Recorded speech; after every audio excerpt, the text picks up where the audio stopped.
So, last game, we had quite a bit happening. It started with Samara and Melrig going deep into the bowels of Fort Gatton, being led by Saint Gatton himself, as well as a couple of other paladins. They encountered Cain Lethalis down in the crypts, who was not quite himself, and he still held the Orbiculum of Ruminia, which he then willingly gave up, and then assumedly passed away. The heroes are quickly ushered up into the top floors of the fort, where they have magical healing put on them, just in time for these hellish demonic gates to begin opening outside of the fort at all of the different meteorite impact zones. Pouring forth from these gates are these demonic creatures. To viewers, these creatures would be known as Rudderkin. To the players, they have no idea what it is they're looking at. But emanating from the orb that Samara now holds is the singular word Nehilari.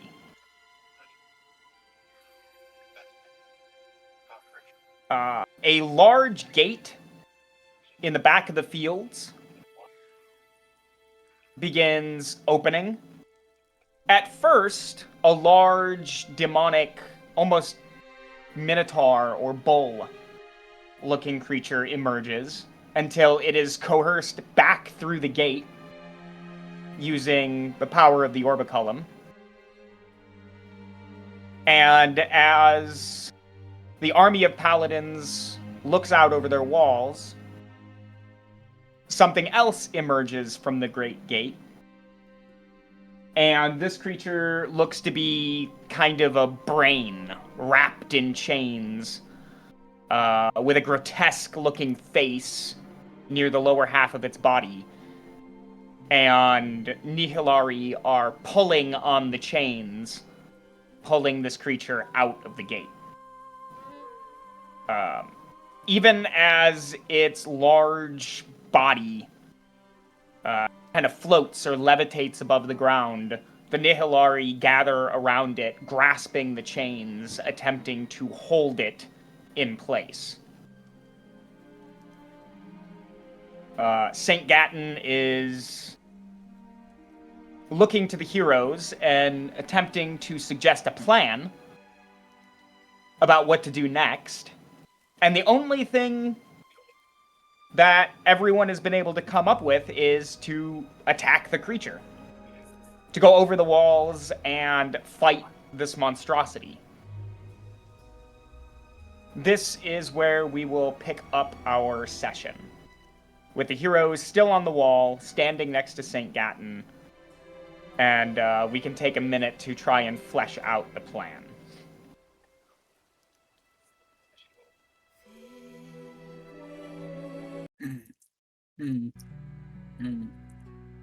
Fuck.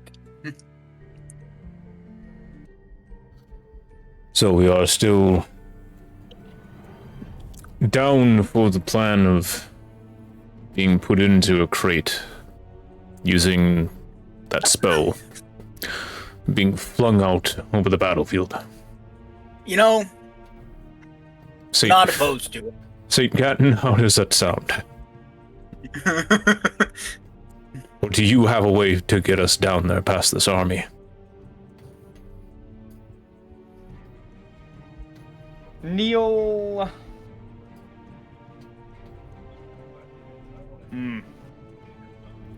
Neil looks to you kinda, his brow furrows, and he says, these weapons, and he places a hand on one of the trebuchet nearby, are weapons of war. not transportation. Right. I can get us out onto the battlefield. But after that, I cannot keep you.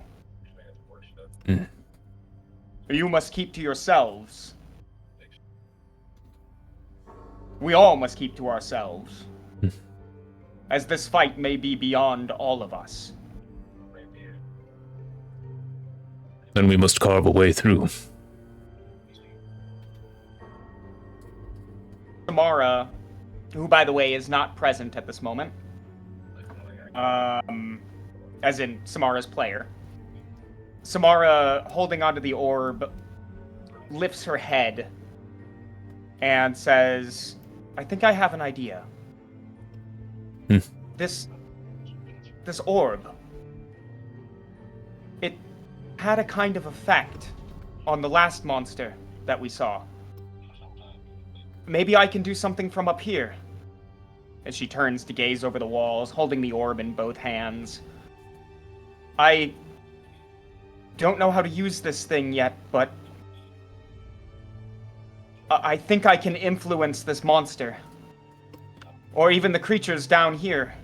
And she motions at the sea of Nehilari forming below the walls, charging towards the walls.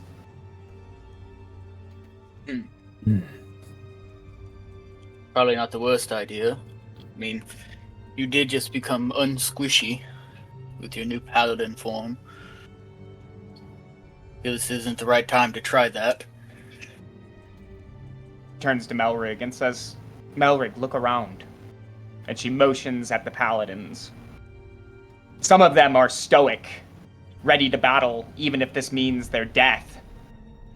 And there are some who are looking around with unease. She says someone needs to be here to inspire, to rally. If we all go, I'm afraid what could happen to the defenses. That is true. I'll do what I can from up here. I guess you all just have to trust me. Well, probably not the worst option. We pray. We shall. Party comes together, including Saint Gatton. And Saint Gatton will lead the prayer. And he says, this day is not our last. And by the grace of our gods, we shall be victorious here. But only in faith, trust, and cunning will we succeed. If this is to be our downfall, then let the gods speak it true.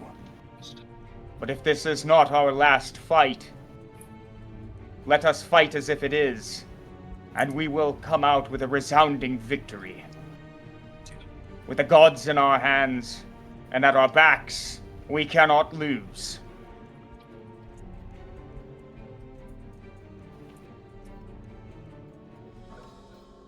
He opens his eyes and says, now, I can get us over the walls, even to that monster. But then I must focus on keeping its attention. What will you two be doing?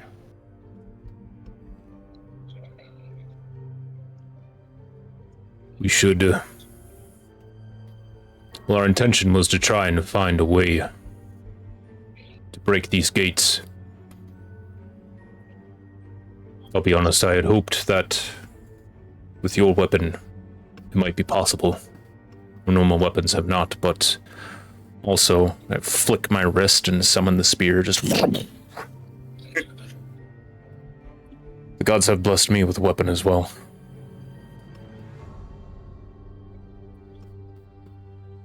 I can keep the creature distracted and hit the gates. I'm not limited by my arm's reach. But look there. He points out over the battlefield and points at the Nehilari holding this creature down. pulling on the chains. What do you suppose their purpose is? To keep whatever that thing is where it is from breaking free. Then perhaps this thing is just as dangerous to them as it is to us. I say we free it. It's a good place to start. Yeah, not bad, yeah. I'll handle the gate and keeping the monster distracted. You take care of his minions. From there, I trust that you can make up your own minds.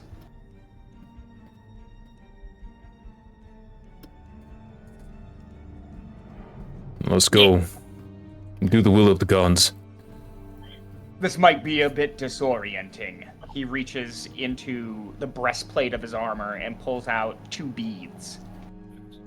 Very tiny, that sit in his hand. And he says, take a deep breath, both of you. And he will take both of these beads, one in each hand, and flick them at you. Oh. And as soon as this bead hits your chest, you suddenly vanish, and the bead drops to the ground. Okay. He picks up the beads, puts them into, or clutches them tight in his hand. He looks to Samara, and he says, "The fortress is yours to command. Do not fail me."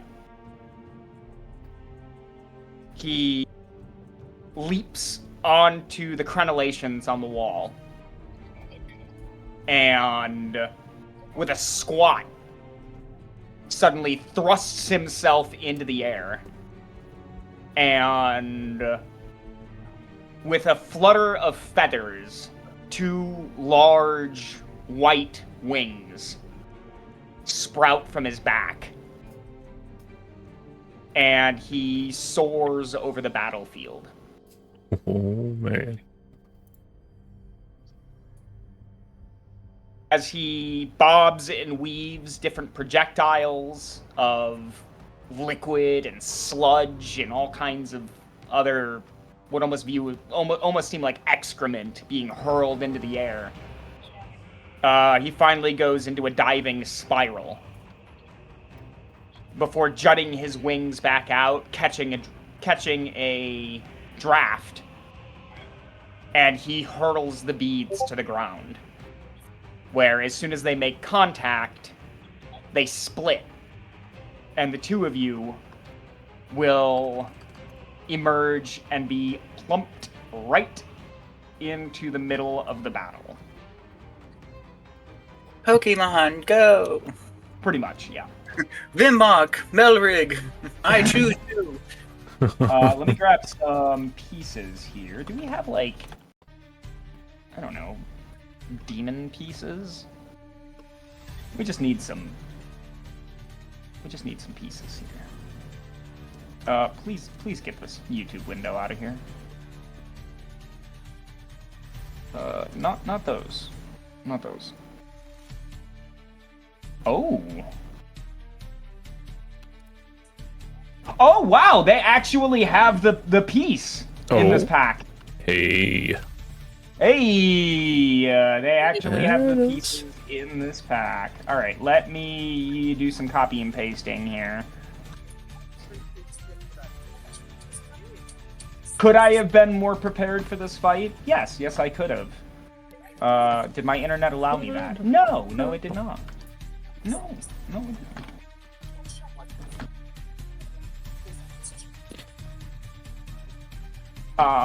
In reality, you guys are probably heavily surrounded. But for visualization's sake, as far as the map goes, we're just going to throw down a couple of pieces here and run with these.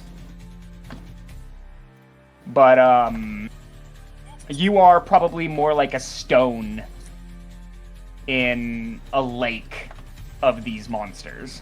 Yeah. Yeah.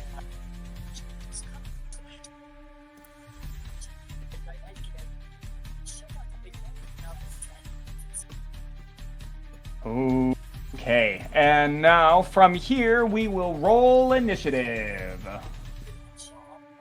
Yes. Have advantage.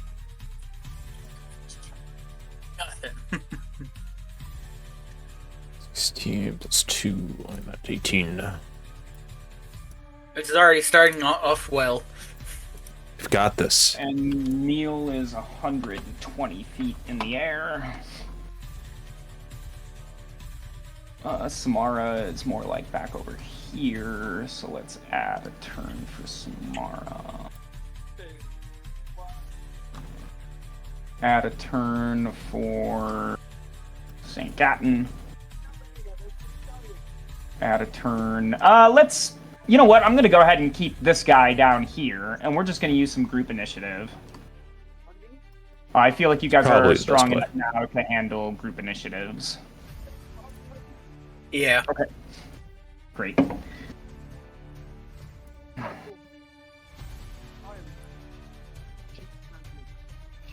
Ooh.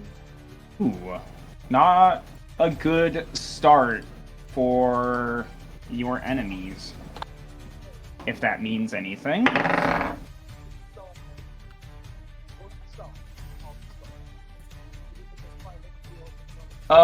Oh, I need Neil's stat block. I got to open World Anvil. One tab I forgot to open.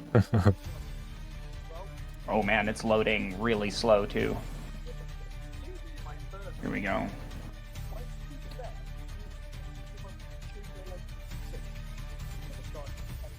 Statistics. Where are my stat blocks? Here they are. Let's grab Saint Neal Gatton.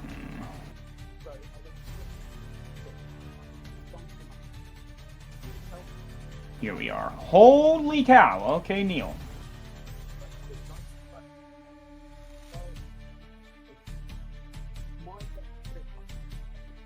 And for Samar.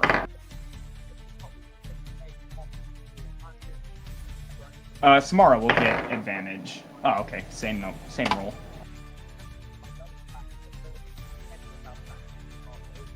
Okay, Vimok. Your bead bursts. With a bright flash of light, you are suddenly in the middle of the battlefield. 1 minute you were on the wall, next you're here. I land down on the ground and I reach behind me, summoning the spear, scraping against the ground and lifting up. A huge force of wind and a 30-foot cone launches out in front of me. Holy cow. So that's gonna be that much, clearing out. I'd be aiming more towards the enemies by the chains. Yeah, holding the chains down. Sweep through that. And that is Force of Zion. They need to make a strength saving throw. Oh boy, okay. Oops, that's the wrong die. That's not the correct die. Back these dice up. 18. That is a pass, so they stay in place. They take half damage of force damage of 2d6. 7, so they all take 3 force damage. Okay.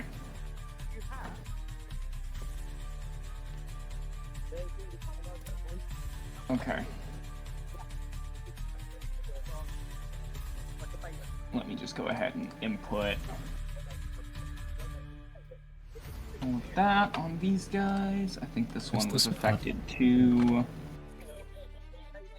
Okay, I think this one was affected too. Yeah, alright. Great. The ones holding the chains pay you 0 mind. The rest of them, who just kind of watched you flash into existence, had a moment of pause. Then when they were attacked, they suddenly began to writhe in what can only be described as anger, I suppose.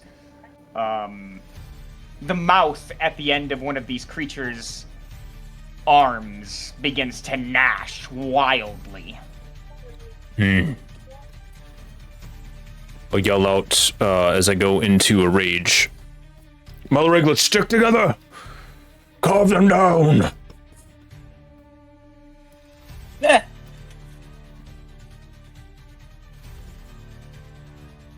Do you make any movements? Well, realistically, probably not. But because if they are like all around us, I don't want to get attacked with opportunity. Okay. Alrighty. Fair enough. Next we will go to Samara. Samara, who is on the walls, clutches the orbiculum in her hand. It begins to glow slightly as she whispers a prayer under her breath. We will see what happens next later. And we come to the Nehilari, who are going to surround you all as best they can.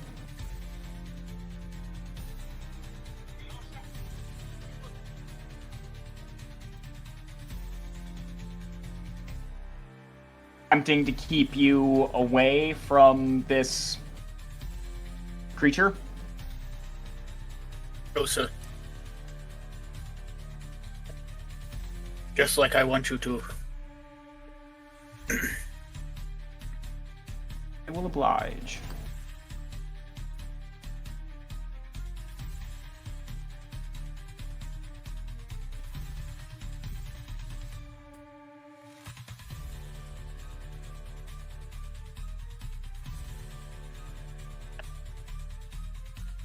Okay.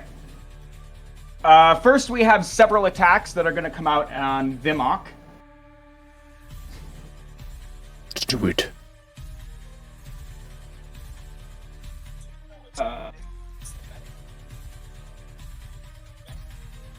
These creatures almost resemble, like, zombies from what you've seen. Their teeth gnash on their face, the mouths on their arm, the ones in their stomach or in their hips. They have eyes that blink, sitting on their shoulders and in their kneecaps. And as they rush forward, their mouths and teeth gnash violently as they seek to eat you. Oh, that's all. They only want to eat you. Fine. Okay. So, 3 attacks come in between 19 and 21. That is definitely going to hit. Okay, that's what I thought. I have to read this.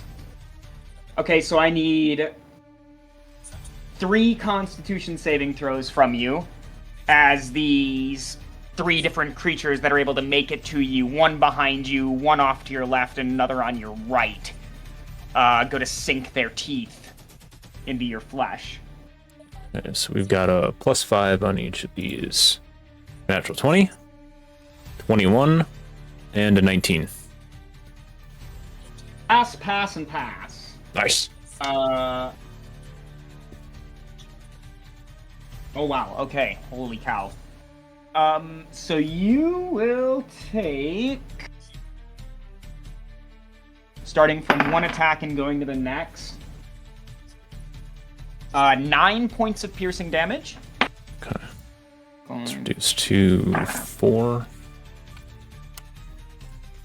13 points of piercing damage. It's reduced to 6. 12 points of piercing damage. And another 6. The Nehilari begin to pour from all directions, all around you, coming down on your position. Saint Gatton can be seen flying overhead. And with a twinkle of light, you suddenly see something begin to fall.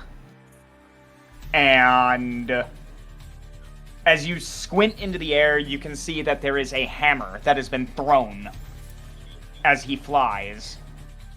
And it smacks... wait a minute. 1, 2, 3, 4. Okay, so this Nehilari and this one. So it kind of comes down and arcs into the sea of Nehilari, and you can see that several of them are mowed down. And there is a brief detonation of light before the hammer arcs back up over their heads and slams into the gate. Before the hammer lifts back into the air, soaring directly towards Neal, who continues on his flight path. Before his wings suddenly fold into his body, he goes into a dive and attempts to attack the giant monster.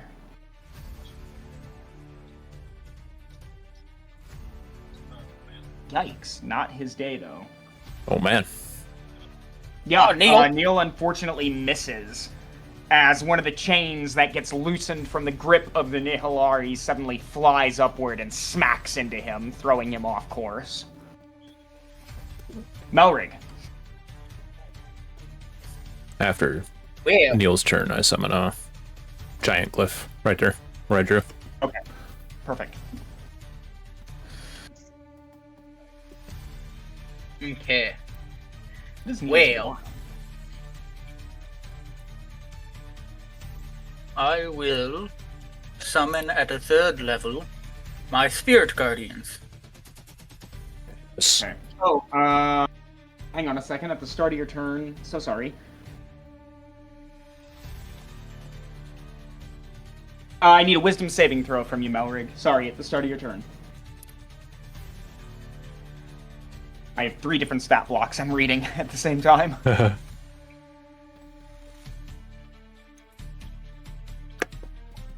14.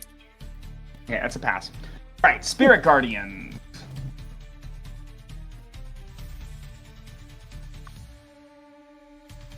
As soon as the ghostly angelic warriors appear, they begin to lash out at every single Nehilari around you, which is 1, 2, 3, 4, 5, 6, 7, 8, 9, 10, 11. Oop. First one is a pass. Let me mark the passes with a blue dot. Pass. Oop, that wasn't a roll. Fail. Fail. Pass. Fail. Fail. Fail. Oof. Fail. Fail. Pass. Fail. Okay. Give me that damage there, Melrig. 12 points. 12 points of radiant damage. Okay. So this is... Oofda. So this would be... What would this be? Yeah. Math. Math, not my strong suit.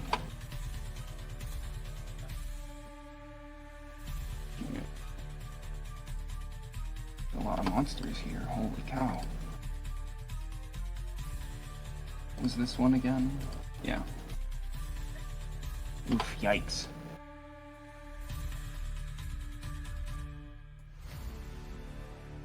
And this one was... Yep. Hit. This one was a fail. This one was a fail. Oof. Fail. Fail. And fail. Okay. Alright. Perfect. So the Nehilari begin to scream in agony. But they do not stop their approach.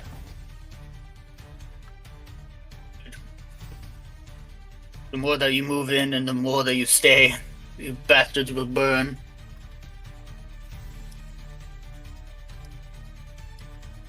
And I pass my turn.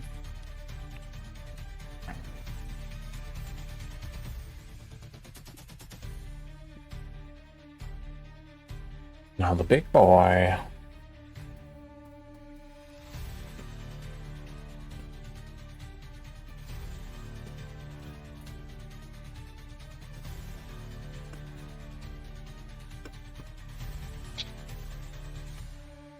Monster opens his jagged and uneven maw, which is filled with rows of crooked, sharp teeth that seem to sink into its own gums whenever it closes its mouth. There's blood and sores all over. And it has 4 tongues that wag as it speaks. And it says,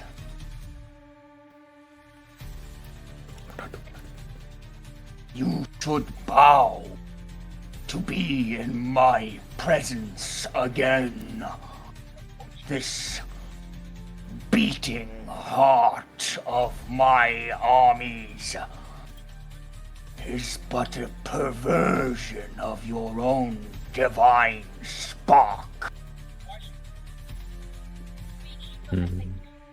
Each paladin on your walls will join me. Each army that roams this world will be mine.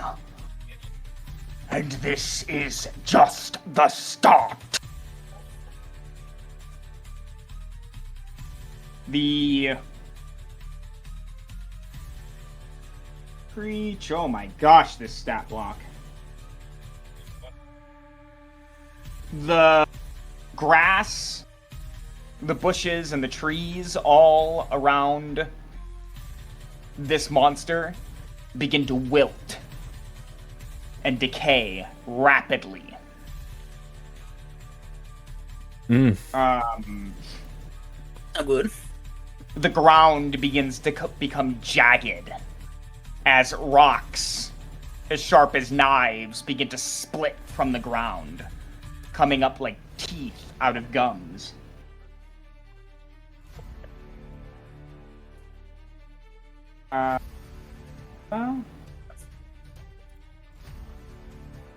And as the creature speaks, it opens its mouth wider and begins to vomit all over the battlefield. Oh.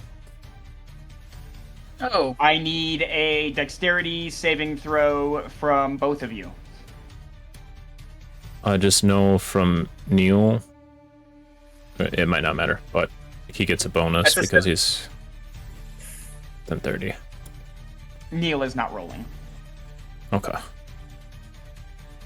That's 17, by the way. Dexterity save. Is this an effect that I can see coming? Yeah.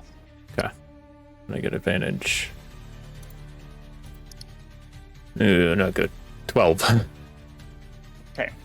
You both take 35 points of acid damage. Oh, man. I stone endurance that. Yes, I will use a reaction for stone's endurance. Reduce it by d12 plus 2. Cool, reduced by 12. How much was it? 35. 35, yeah. So down to 22. Damn.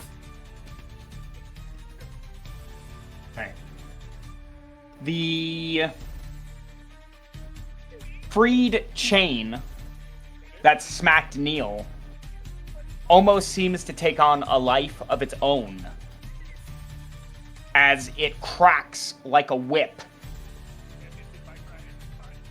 indiscriminately on the battlefield, with one crack of this chain landing near Vimok. Oh, they all land near Vimok. Ah, good. Okay. Good. So what is this? Okay, weapon attack. Oh, that's not right.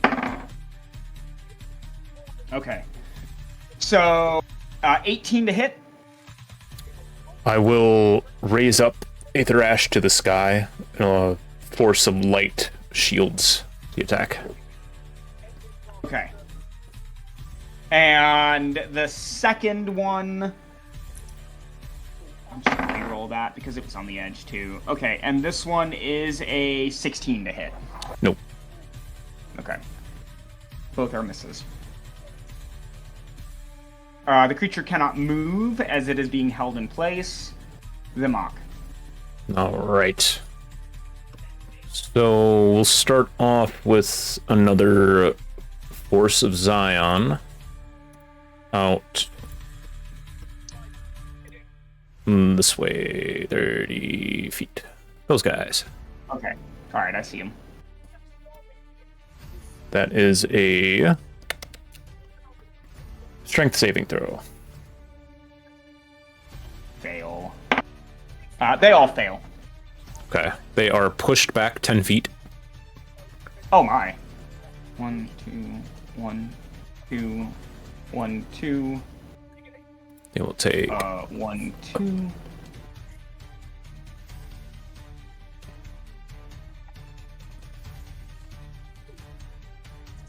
they take 3 force damage. Oof. Where's the damage? It's not good. Over here. Alright.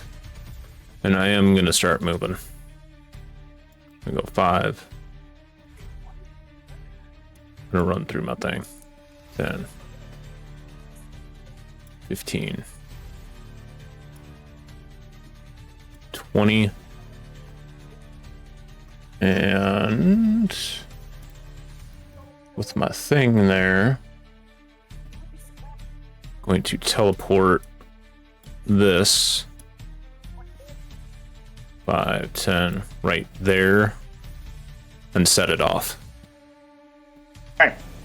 Which is a Constitution saving throw for the 2 next to it. Yeah, both fail. Okay, they are stunned. Stunned. Let's give them this marker.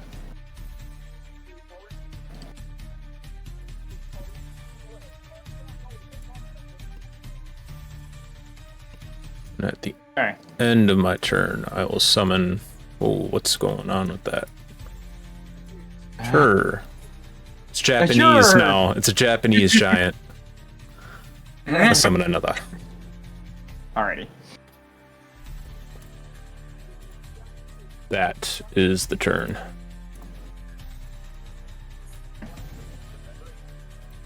Samara is doing stuff that you guys do not actively see at the moment.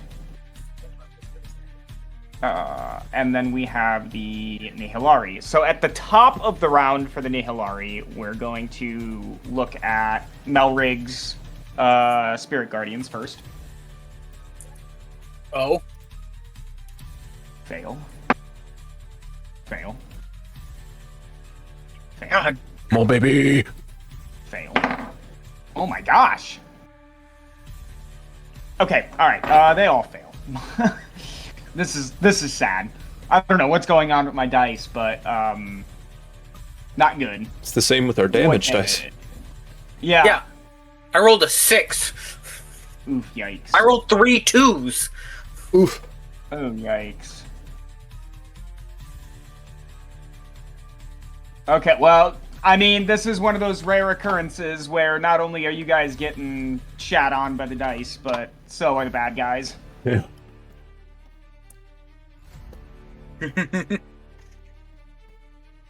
Who will get it worse in the end? That's a good question, yeah. I'm about to break out another set of dice and start doing preemptive rolls here to keep the battle moving.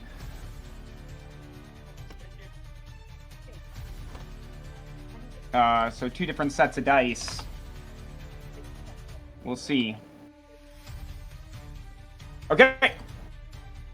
The Nehilari scream, but they are undeterred. They will continue to press their advantage on you.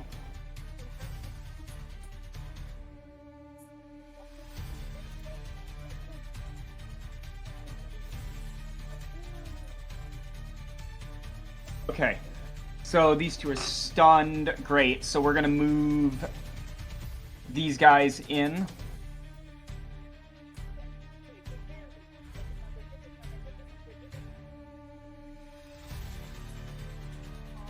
Oops. No stretching.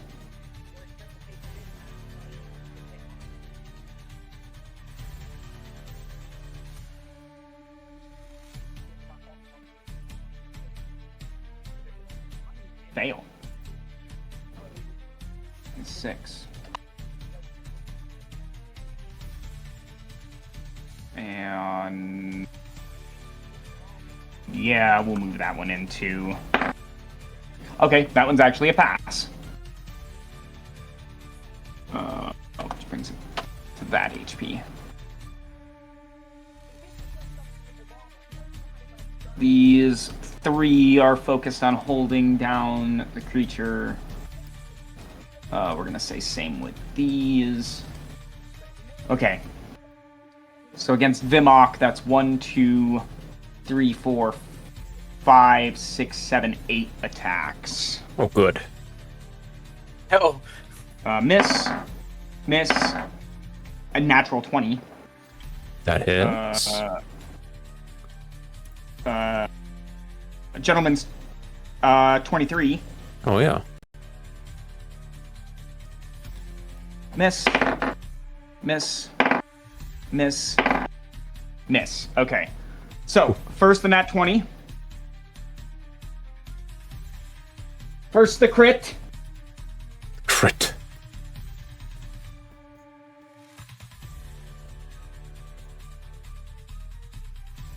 Oh, dang it. 15 points of piercing damage from the crit. 7.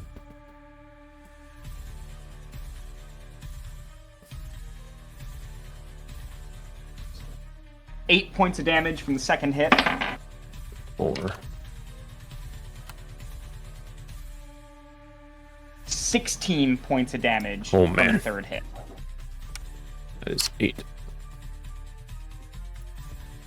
Okay. Okay. Mark, what's your health looking like? I can't see it. I don't know I'm what your heavily problem wounded. is with this. Why you can never see anything. I could see Samara's just fine. But now, No, what do you mean? Hmm. no. Nah, I can. Ay, ay, ay. You need to... You need to get a new computer. I did. What? Got it like a week or 2 ago.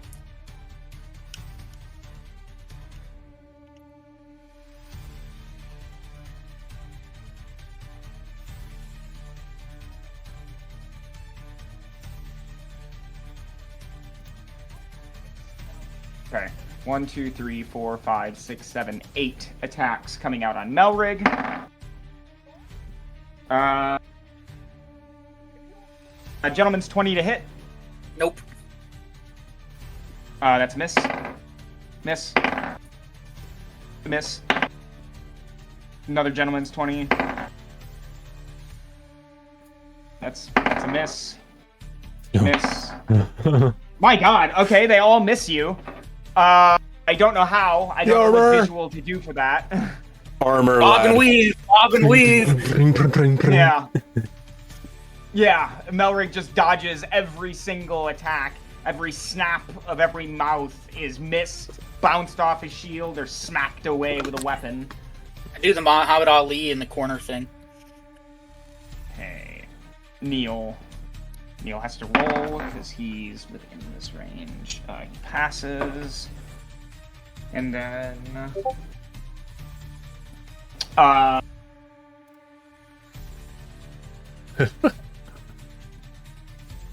Let me take a look at his stat block here. Let me see what crazy stuff I can do. Neil prepares the Gatling cannon. The Neil Gatling cannon. There we go.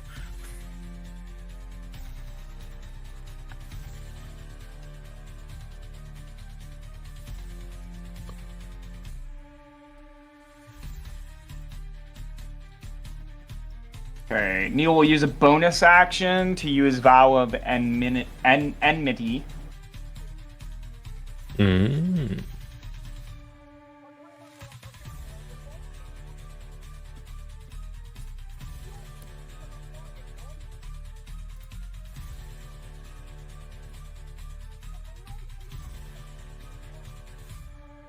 And as he flies overhead, there is a beam of light that is produced from his hand. Constitution saving throw. Ooh, that's a fail. Wait. Constitution. Oh my God, this thing fails by 1! Aha! Okay, what about the others, though? Because this is a beam. What's your Constitution?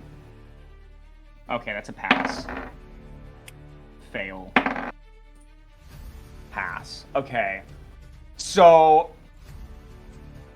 Neil strafes overhead on the battlefield, hitting as many of these creatures as he can with this beam of light, flashing it over the grotesque monster that has emerged from the Great Gate.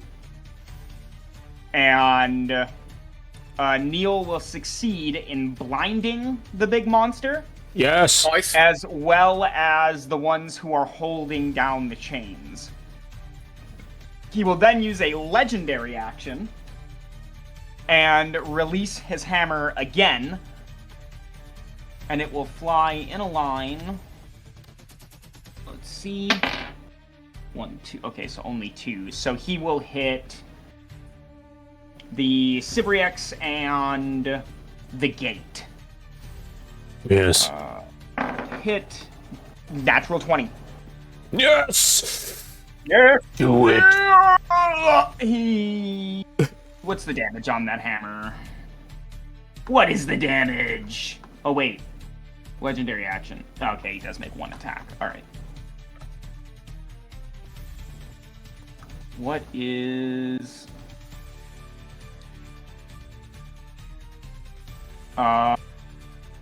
Oh, here it is. Holy cow. Okay.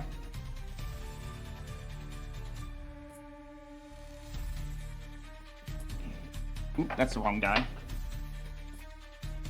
Where's the correct die? There it is. Yikes. So...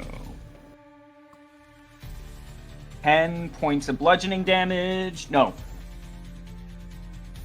20 points of bludgeoning damage. And... oh my gosh. And 20 points of radiant damage. Yes. You rolled max damage. Yes. Where's your HP?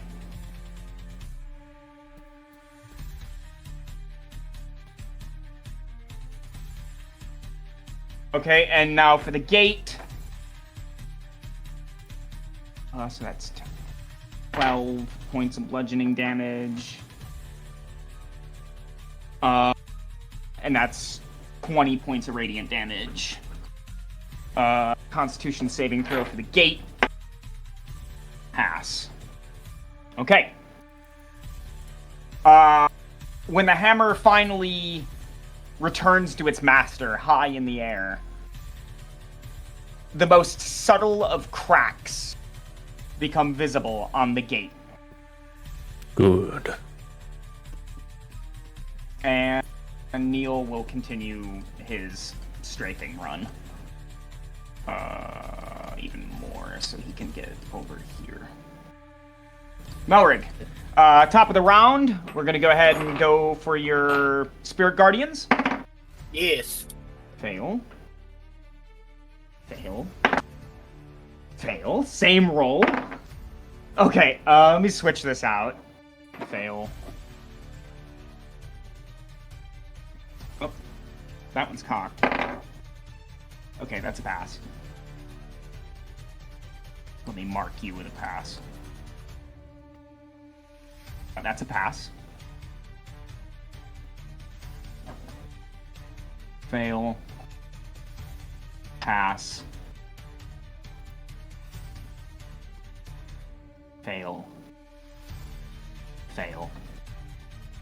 Okay, the rest fail. Damage is what, 8? Yeah. Ooh. Okay. Some of the Nehilari, their arms begin to melt off.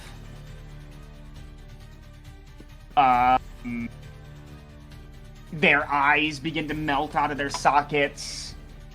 It begins to look like a pretty nasty scene all around as their physical form begins to break down. Almost like rotting food.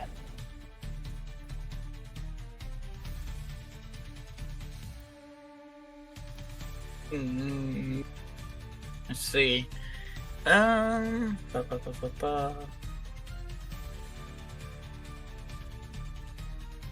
These guys. And this one. Oop, and this one. That should be all of them. Yeah, okay.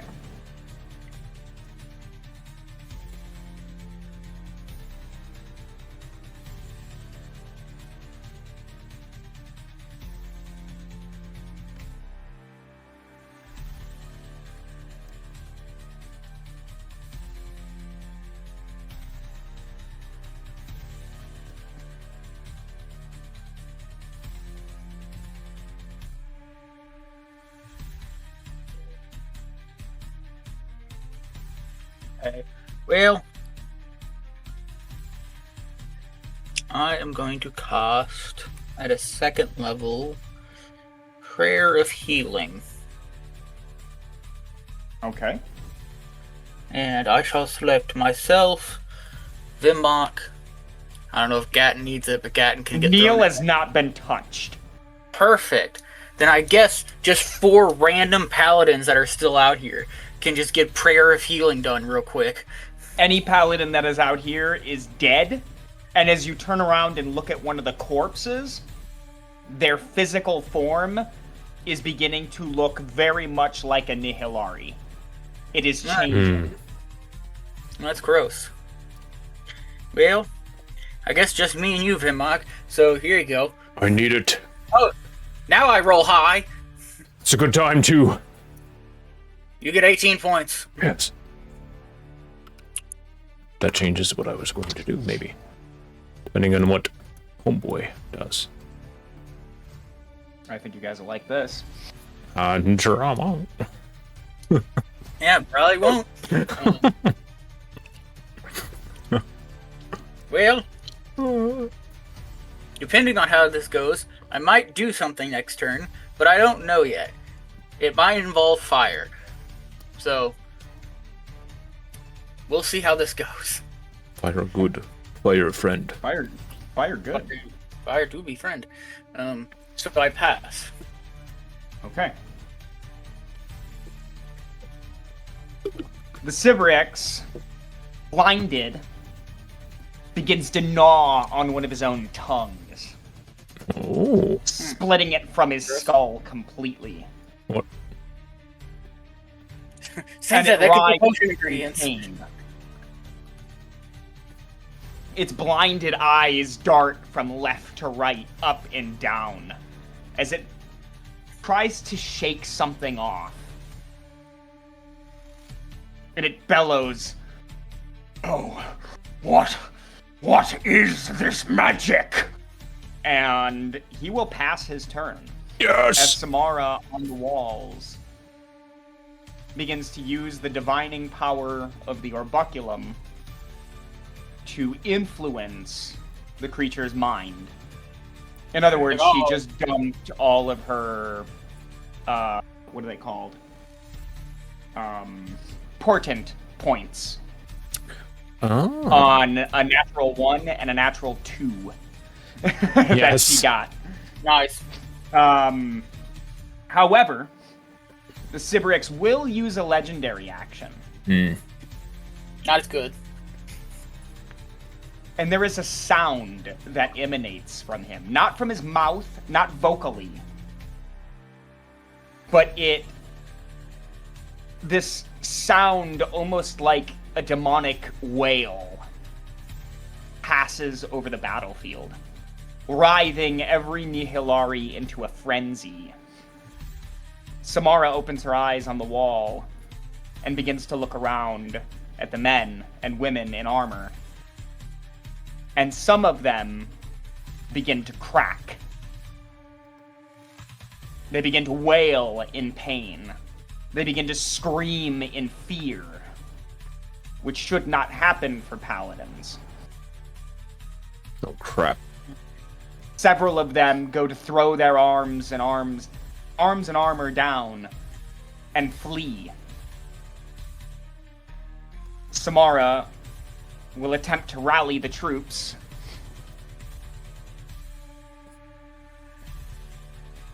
With her voice barely making it over all of the wails and maddening screams coming from the paladins.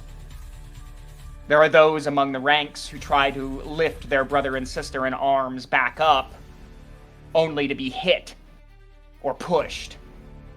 Several paladins are thrown from the walls by their own brothers and sisters to be mauled by Nehilari below.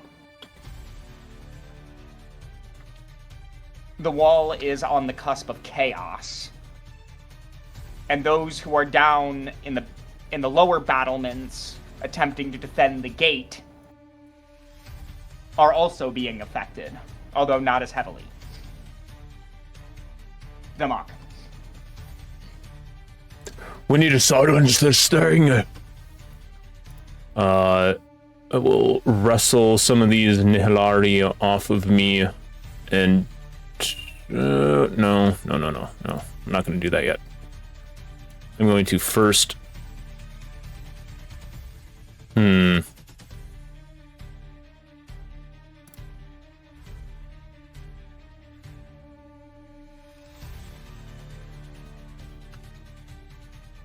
You know, I'm going to see what happens here. I'm going to use this. I'm going to pull back my arm, summon the spear, and launch it up into the sky. The warriors, let my aim be true. And... oh, this is really big. Oh, Jesus. I made this too big. We need to reduce that. I'll just reduce it now. What do you think it should be? 20 feet. Okay.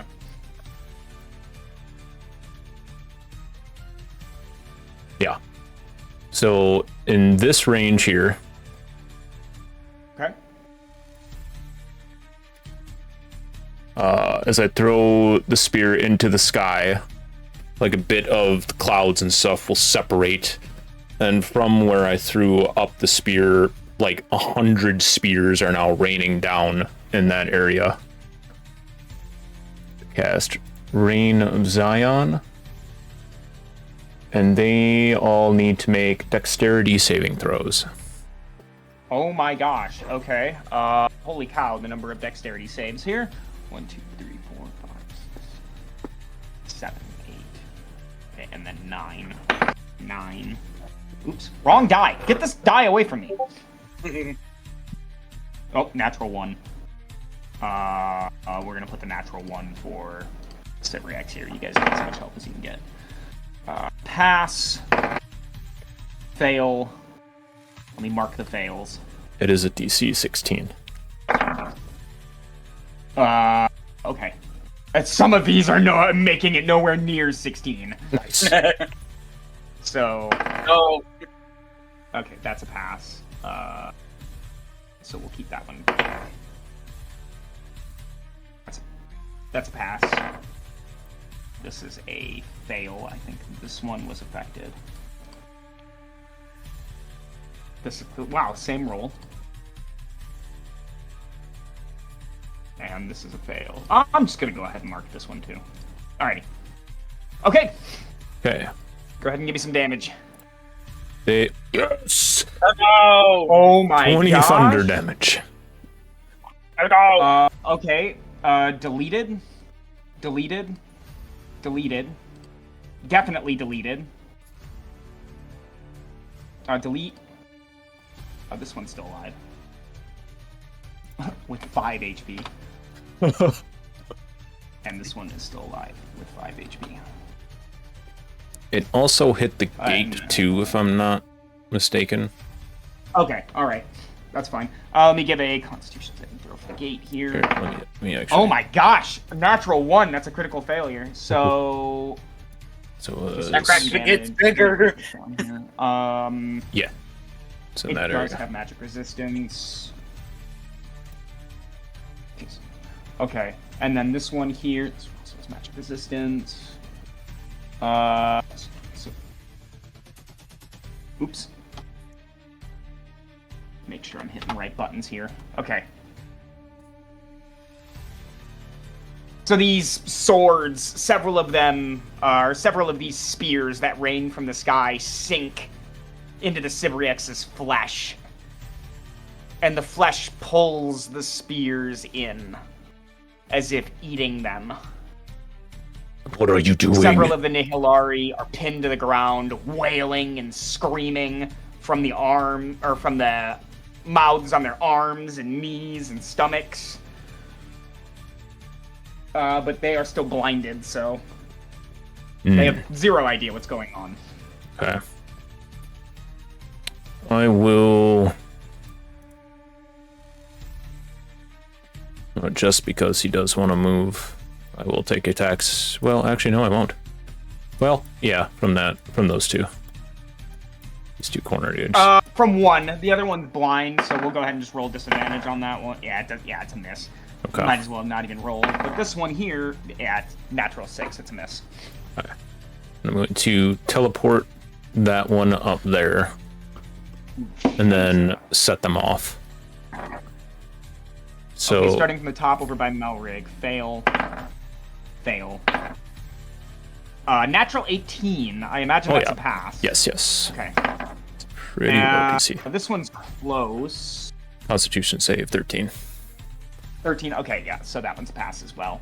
So, fail, pass. This one would be affected as well. That's also a fail. And then these ones. Fail. Fail. Definite fail. Like, come on, guys, stay off the grass. Fail. Fail. Okay, natural 20. This one passes. Nice. That's nice. And fail. Dang it. Alright, so... Stun. Stun.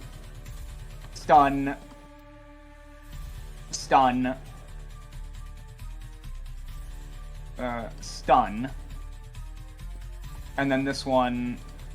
Stun.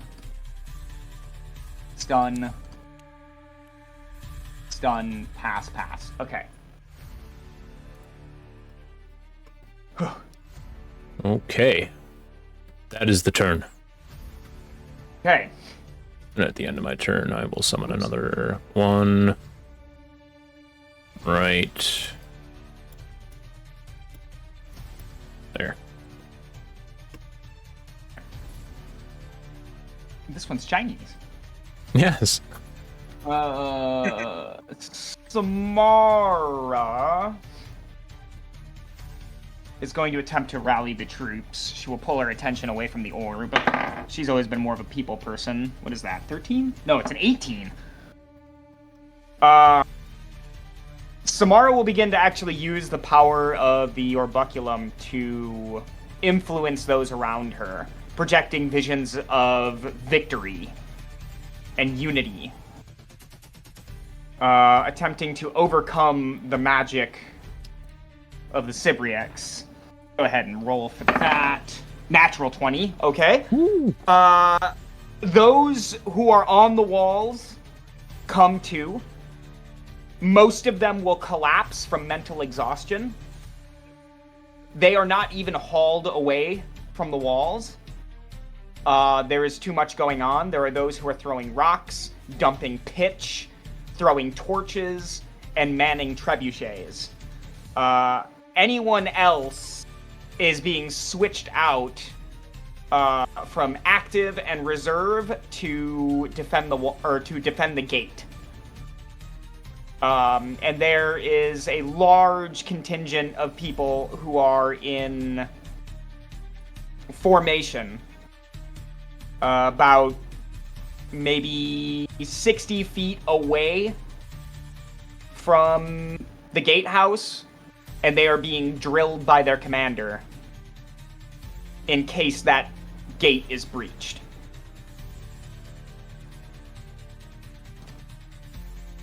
The Nehilari, we're going to start with Spirit Guardians. I don't even know if this is worth rolling for. Go ahead and give me your damage, though. 13. Well, getting better. Okay, so... Yeah, slowly improving. Fail. Okay, actually, let me start here. So this is a fail, so deleted. That's cocked. DC is 16, right? 14. 14. Okay, so this is a pass. So that's minus 6. Okay. Fail, deleted. Oh, we'll start over here. Deleted. Over here. Deleted.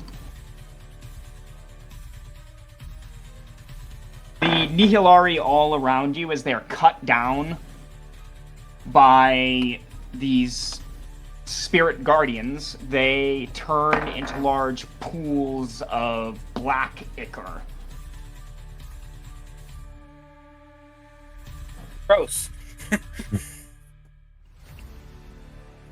This one's somehow still alive. Oh, oops.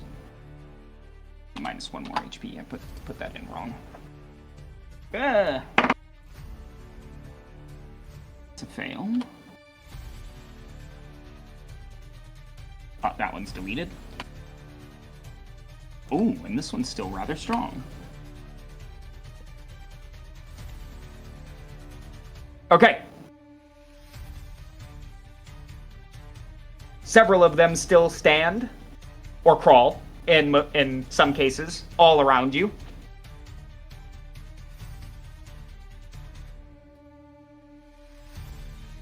Gross. No. Standing in vomit and ichor puddles from their fallen comrades. They seem completely unfazed by this.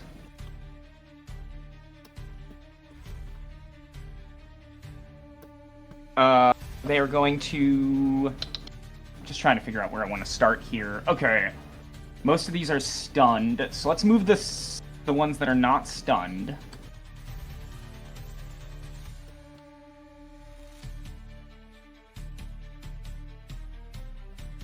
I'm gonna put him here. Oh, let's put him over here. It makes a little bit more sense. 5, 10, 15, 20, 30. Wow, he can't even make it there. But he did step into the aura. That's a complete fail. Can you give me another roll for this instance for damage? 17. Holy cow. Okay, 17. This one is also forced into the ring. Okay, that's fine. He's still alive. They're stunned. Okay, all right. No more movements. The Nehilari will go to attack. We're going to start with Vimok. You have 1, 2, 3, 4, 5, 6 attacks. Okay. Coming in on you. Keep picking up this die. Get it away from me. Yeah. 19 to hit. Oh yeah. Okay. And... oops. Also the wrong die. Here we go.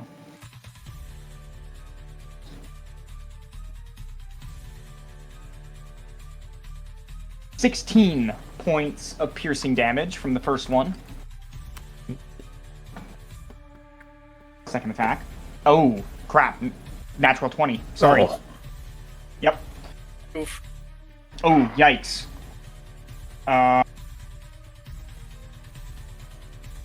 So, wait a minute.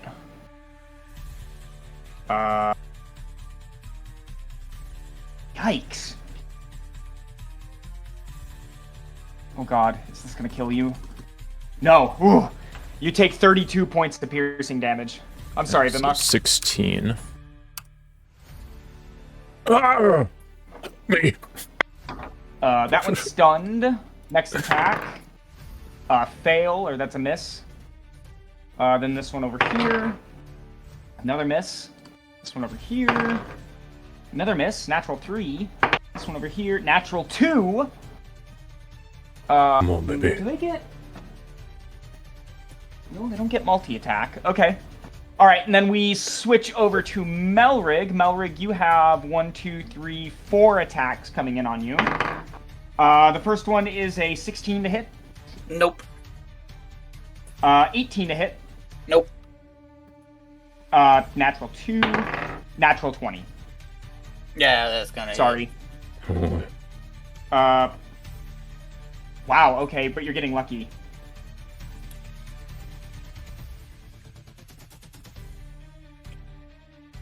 16 points of piercing damage.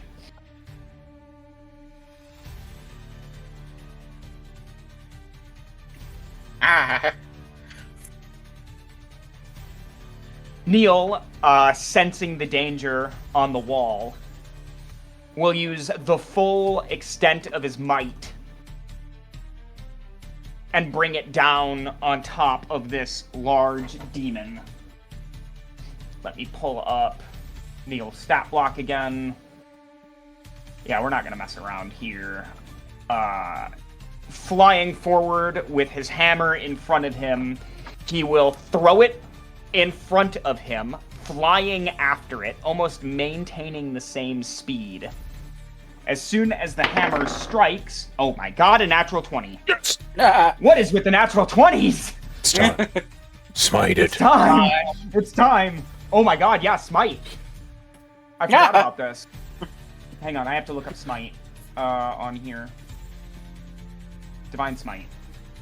When Saint Neal Gatton hits a creature with a melee weapon attack, he can expend a spell slot, deal radiant damage. Okay, so take away a spell. Okay, in addition to the weapon's damage, the extra damage is 2d8 for first level spell slot plus d8. We did say we were going down the full power. How many do we have here? Okay, he has up to 5th level spells. Help me do math. To maximum 5d8. Yeah. Yeah. Okay, so 5d8. Damage increases by 1d8 if the target is an undead or a fiend. Huge fiend. Yeah. To a maximum of 68.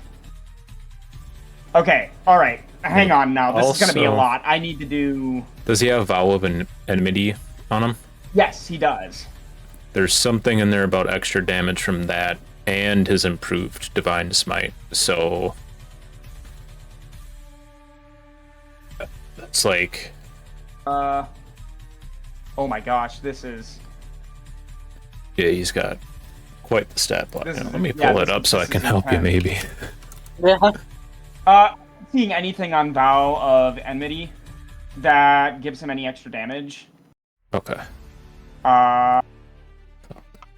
Using your channel divinity, you gain advantage on attack rolls against the creature for 1 minute or until it drops to 0 hit points or falls unconscious. So he just has advantage. Oh, okay. But it doesn't matter. He gets a natural 20, so... Yeah. 30-foot radius, first time I... Okay. Wisdom saving throw. Oh, that wouldn't have mattered. His wisdom is so high. Okay, so, yeah, we're gonna go through damage now, because this is gonna be a lot. So... His hammer, Dawnforge. It's 1d8. That's what it is. It's a reaction. Never mind. Okay. 8. So 16. Okay, I need to do this in pieces. Minus 16 from the physical damage. Oops. Did I just... No. I did that right. Okay. 16.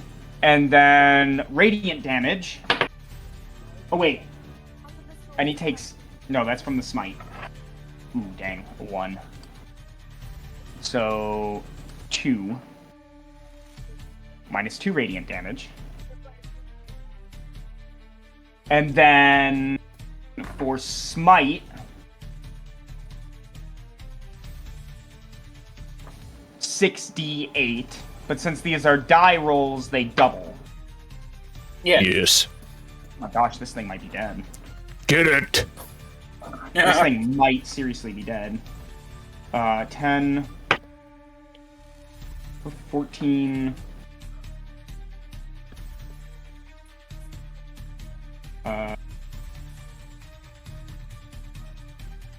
22...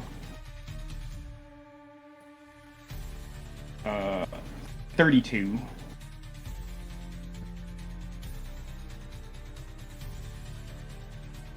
32 plus 16.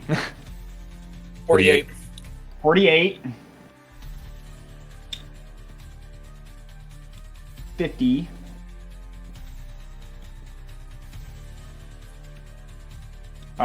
66.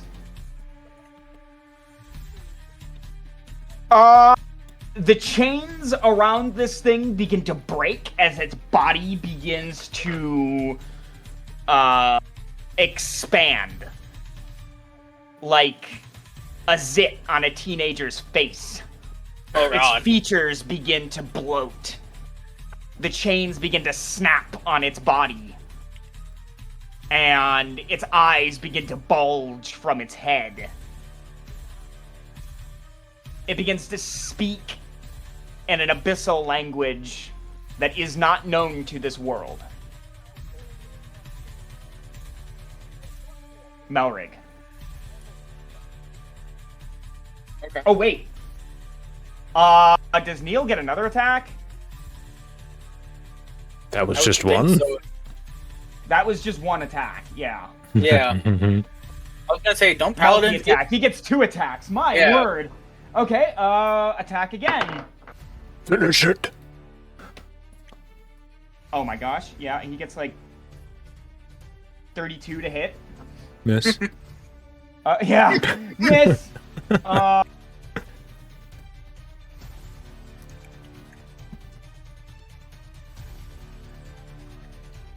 Holy cow. Woo! Okay. Not a good time to be rolling like this, Neil. Ooh. So... -2. -6. Legendary action. Attack again. Miss.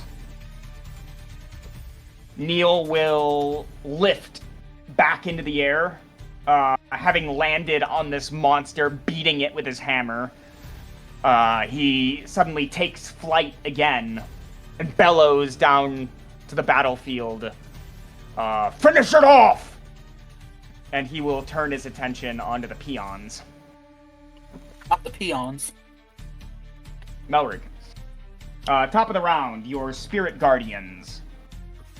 Yes. 17. It does not matter. I could roll for all of these, but their health is too low. Oof. Good. Burn. This one actually is high enough. Oh, natural one. Yeah, so actually it's killed. It has 16 HP. Well, this one has not been touched. I say I'm gonna move, so I'm gonna move here. So there's another couple that get added. Okay, this one might live. Oh, yeah. Natural 20. Okay, that one lives. This one has disadvantage. It's fail. So he had... Oh no, he's dead. Dead. Oops. This one fails. This one here... Oh, that doesn't matter. He's dead. Okay, this one can roll. Yeah, he fails. And this one... Yep, okay. Most of them fail. Nice. Good. Alright, Melrig. Okay. Oh, did this one get hit? Yeah, it did. Okay. I'm going to attempt to cast Guiding Bolt. Hint on the word attempt on the big thing. Roll to hit. 15. Miss. Damn it. But I will use my legendary... No, I don't even think that works. Does that work? I don't even remember what my legendary action is. I think your legendary action just gives you another attack, doesn't it? It's whenever I successfully deal damage with a melee attack. Okay. Oh yeah, no, sorry. Yeah. Well... Let's see. Got any bonus actions?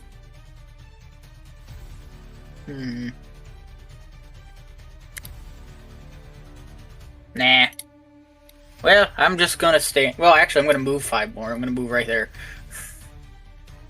Which now includes another one in my aura. Yeah, it does. Includes this guy. Let me roll. Oh, nope. Fails. Oops. Not 178. Please, no. Oh god, no. Please, no. Alright. Any other movements or actions, Melrig? Nope. Okay. The Cybriex is going to, well, okay, most of the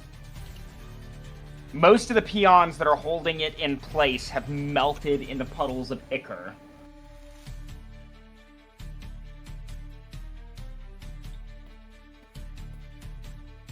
Okay. Close to death.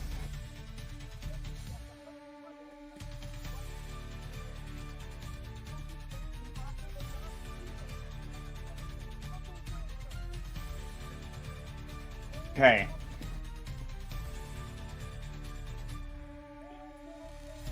Different pores in the Cybriex's body begin to open and close like blinking eyes. And pumping from its body is this black liquid. Not the same color as the ichor that's on the ground from all the deceased, but almost like a blackish, brownish color. Its eyes flash yellow. And it will speak into Vimok, Melrig, and Gatton's minds. Oh. Saying, no one is immune. Everyone will bow. And I will be your god. There is a bodily pain that starts in your stomach and begins to spread to every surface, every fiber of your body. The Sybrix is using its most powerful ability called Warp Creature, where it will attempt to turn all of you into demons. Oh. Oh, good. I need a Constitution saving throw. How high up is Neil? Neil passes. Neil is, at this point, 80 feet up. Okay, never mind.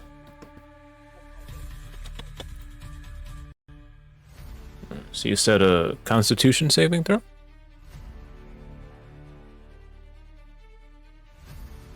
Yeah, I think so.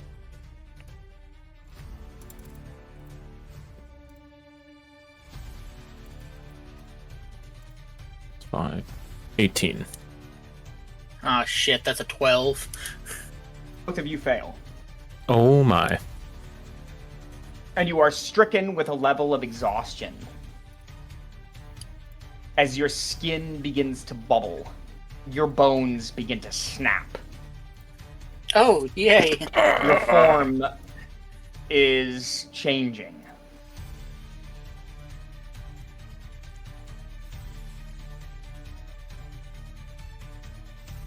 And it will use its legendary action to do this again.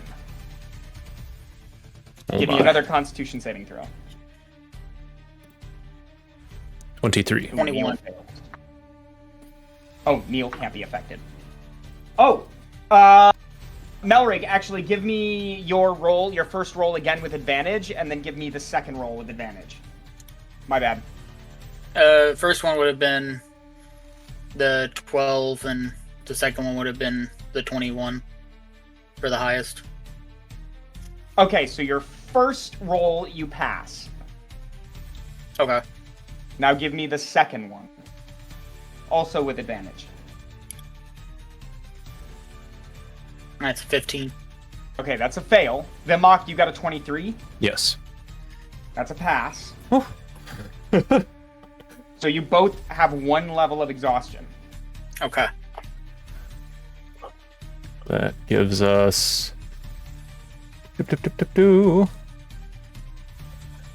Legacy definition, level 1. Disadvantage on ability checks. Oof. Not the time for that. Brix not- will attempt to lift its body and move away.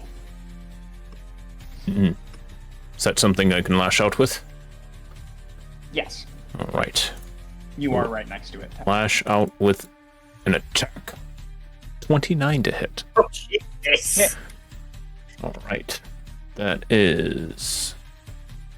D8 plus 9 piercing damage, so 12 piercing damage. Okay. And D6 plus 3 radiant. Nice, 9 radiant. How would you like to kill the Sybrix? Oh. Sybrix goes to move away, and in quick fashion, Vimok summons a spear, shoves it into like its main eye, and then takes another one with a hand going back, summoning another one, throwing it into the mouth, and then slamming down the another spear summoned to the ground, detonating both of them. The Sybrix will bubble. Its form expands until suddenly it bursts. And without another word is no more. Just bell out. Yelling at the Nehilari. Well, the Nehilari that are immediately around you, by the time we get to... Yeah, by the time we get to their turn and Melrig's, they will melt away into piles of ichor. The rest will flee. as the army that was once bearing down on top of you begins to flee. Not in random directions, though. These are just the ones that are immediately around you. The rest that are completely unknown to this battle continue their siege. Okay. Okay. Neil will then fly to the gate and hit here with the natural 20. It doesn't matter. With the natural 20 from Neil's hammer, he will, with a singular collision, dive bombing from the air, he will shatter the Great Gate. Yes. But there are several other smaller gates that continue to pour Nehilari from them. And when Neil shatters the gate and makes his way back around, he will hover just below the ground, or just above the ground, and he will say, "Our battle here is concluded. There's nothing more we can do about these. We must go, now." To lead the charge. He pulls 2 beads back from his breastplate and will throw them this at again, you. this again. No. You like Pokemon. No, With a wave of his hand, they will come back to him. He will put them away. Put you away. Safely. And he will begin to fly back over the battlefield towards the battlements. Vinmok, Melrid, return! Where he will release you both back on the top of the wall.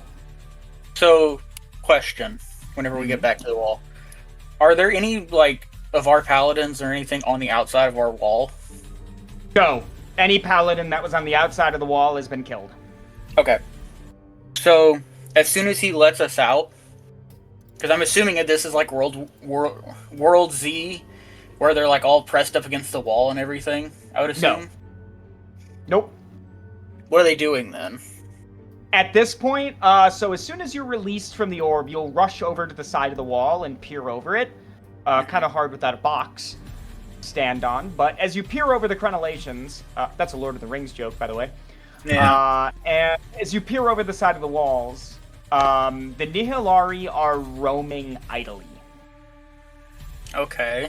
But there are, at this point, hundreds, if not thousands of them. Okay.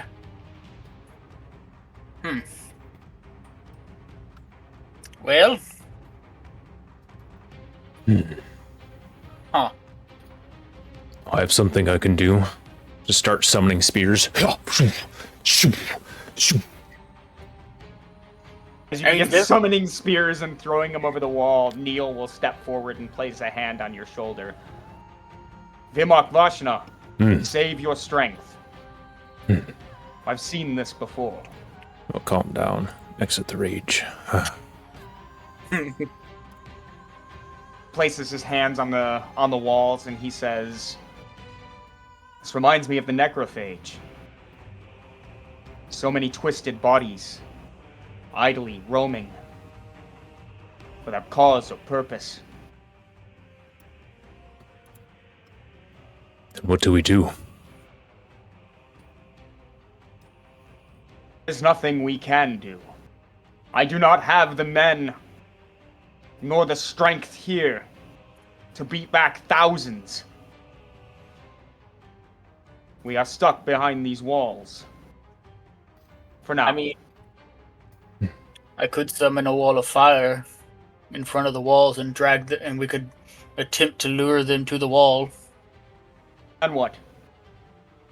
Well, you know, nothing else we can do, I would assume. A solid plan. I will not send these men and women in to die. We may be the last people left on this world, for all we know. If this, and he points down at the chaos that is happening below, if this is happening everywhere, then every soul is precious.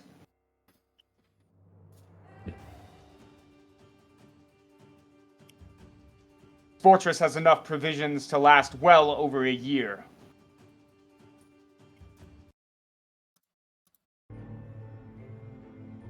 Do we just wait, watch what they do? I will go to pray. Your fate is your own. Of course, you are welcome to stay. But I cannot guarantee how much welcome will last. If these walls are breached, then may the gods help us all. Then we will pray with you. I go to the sanctuary on the top of this citadel. Perhaps it is the last place in the world where the gods can hear us.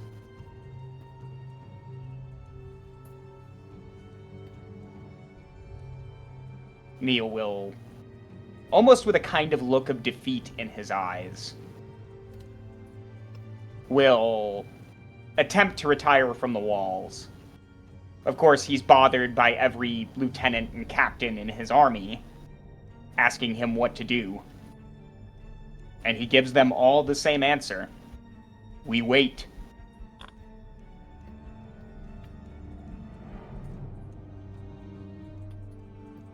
This is a siege. There is nothing more we can do. Perhaps the orb. Throughout the days. Tomorrow. You could use it to command these things. Maybe.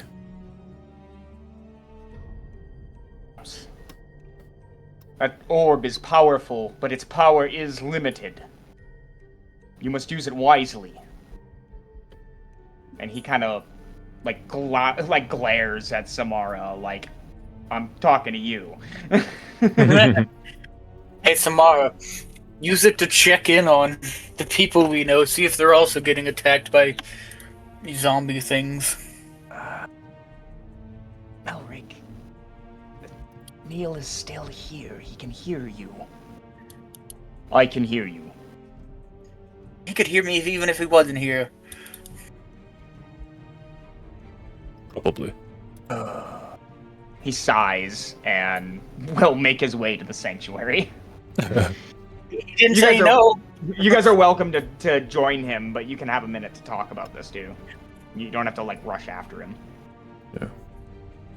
Well, at the very least, either while we're walking to join him in prayer, I can use my sending spell to contact, at the very least, Gorgon and see what. I mean, this is the closest that I can think of to us. From what you guys have said, sounds like the closest.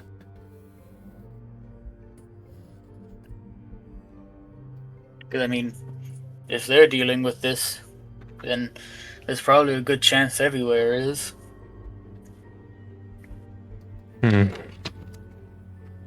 Perhaps.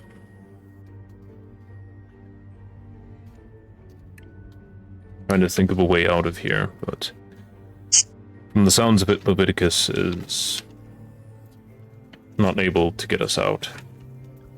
No. Well, I mean, I don't want to open the gate, and I really don't want to go back in the bead. But I don't know if there's a way for us to leave without having to fight our way out, and I don't know how well that'd go. If Neil is unable or unwilling to fight the rest of these things, then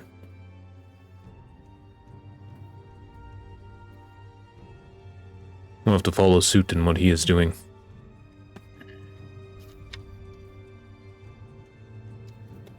Yeah, probably be for the best. Well, let's go and join him, and on our journey to his citadel, I will send the sending to Gorgon. Okay, so you're going to use sending to Gorgon. Yeah. Okay, what would you like to say? Let's see. Is everything okay have you all been attacked by zombie creatures?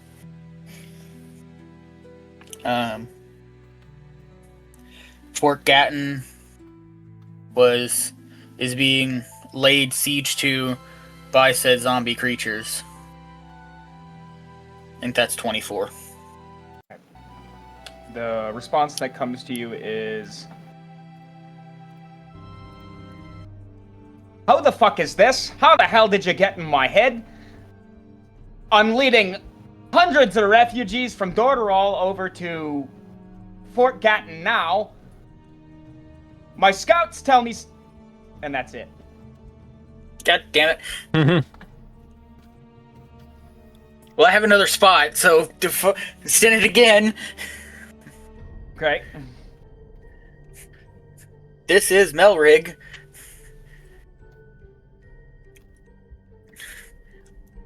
Do not lead refugees to Fort Gatton. Currently under siege by zombie creatures.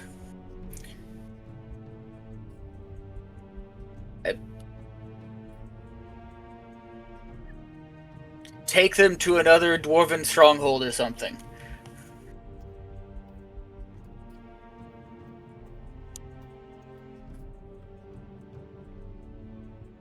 Just attack in on the end of it too. You've had to have made one, you dumb bitch. No, I'm kidding. I won't add the dumb bitch part. He says, I have over 6,000 hungry dwarven mouths to feed. There is no dwarven stronghold left in the west. I will take my people back home, and I will... That's it. Should have added in the 25 part. How is this Gorgon doing? Well, he probably had more to say, but I'm out of the juice to send another message right now.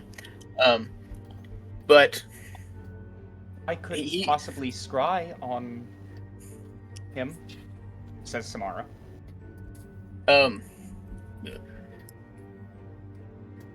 Yes, but just to be wary,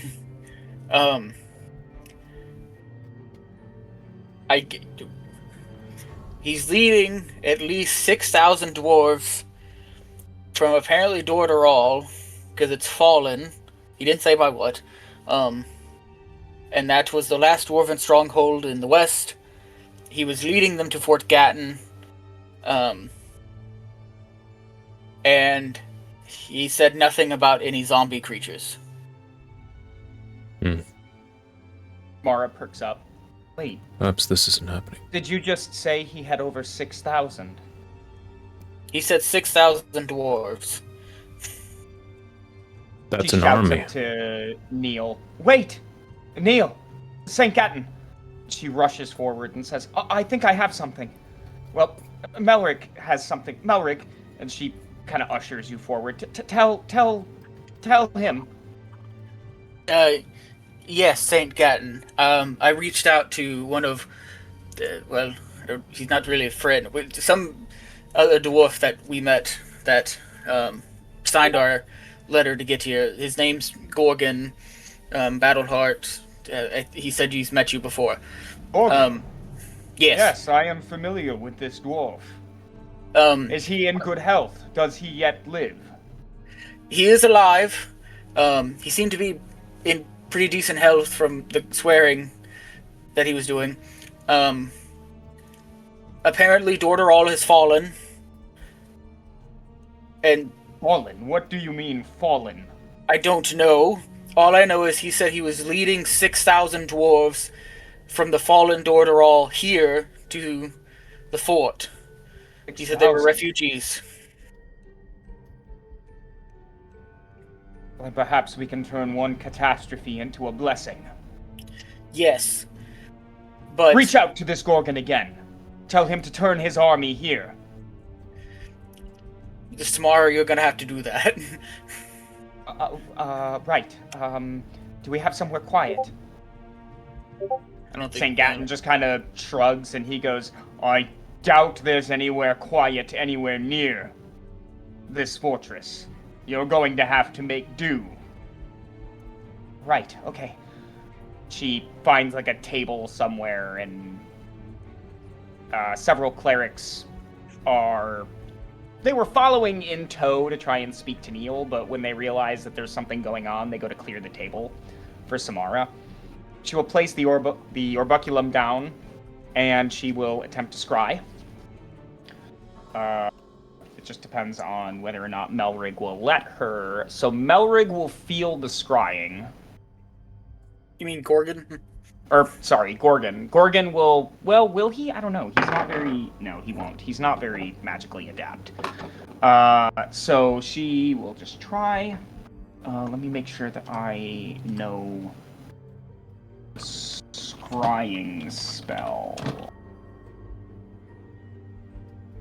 Let me just make sure that I am doing this correctly.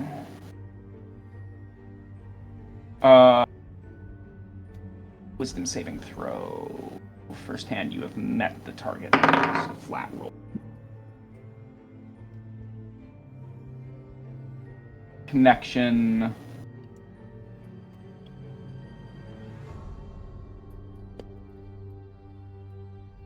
Okay. Okay, so Samara begins to peer into the orb. You can see her eyes turn white. Almost like there's the iris of her eyes is completely vanished, and they're just a pure white. And when she comes to, after a few minutes, she says, it's true. I can't count the number of dwarves, but there are thousands. They're camped, maybe, I don't know, 10, 20 miles away from here? That is close. That's very close. Gatton, could you fly there? Indeed, I could. Well, I mean, you have the 2 beads, I would assume. I mean, it probably won't be a comfortable ride, but... Are you asking to come with? He gives you a Yes. smile. Those are my people. While I may not have been raised in Dorder, all my ancestors hailed there before they moved to the hills. Right. I must pray. He will... Yes. We should. He will continue to make his way to the sanctuary. I'm battered up from that confrontation. Oh, well, here. The clerics will step forward. I was gonna say, save your And- strength, Melrig. We'll need it for That more is battle. what they say too. They say, yes, save your strength. Come. Come, here, sit down. And the clerics will tend to you guys. Short rest. Thank you. You can take a short rest. Just consider that the healing. And of course, any healing dice that you use, these are free at this point. You don't have to expend any healing kit charges for that. Let's do 7d12 plus 14. 52 back.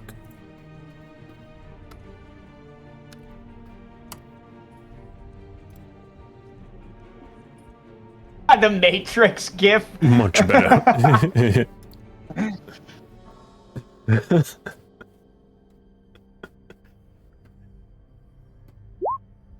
Plus 53.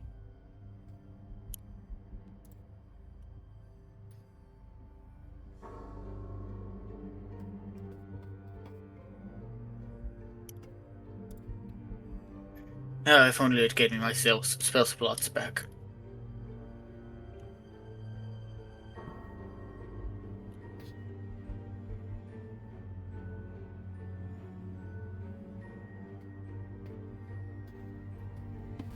It does take time to It was a quick battle. Quick but costly.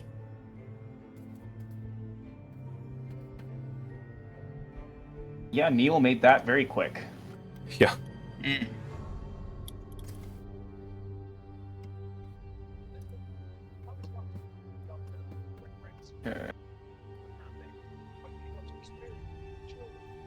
We should join Saint Neal. Yes. The gods still hear us. Yes. We should pray with him before we leave to meet with Gorgon. So, we'll open our scene with you all standing kind of near the door of the chapel now. I would say the party and Saint Neal have spent probably an hour in prayer, given the dire situation. And Neal will have to excuse himself for a while because he has to speak to his high-ranking paladins about what their orders are while he's away. So this is something that will take him maybe another hour to do, or maybe even 2. Is there anything particular that the party does in this 1 to 2 hour window?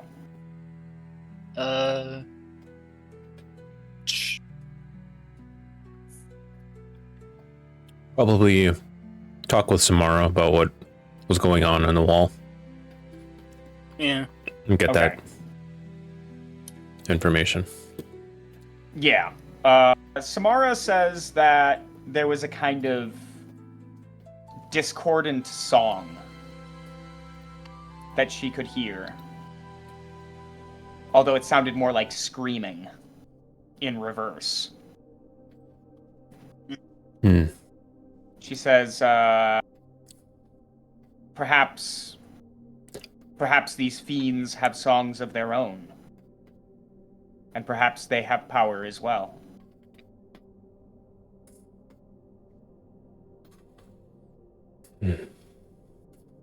But they are unlike anything that we've encountered. I don't think the entire world has ever seen something like these before. Yeah, I doubt it.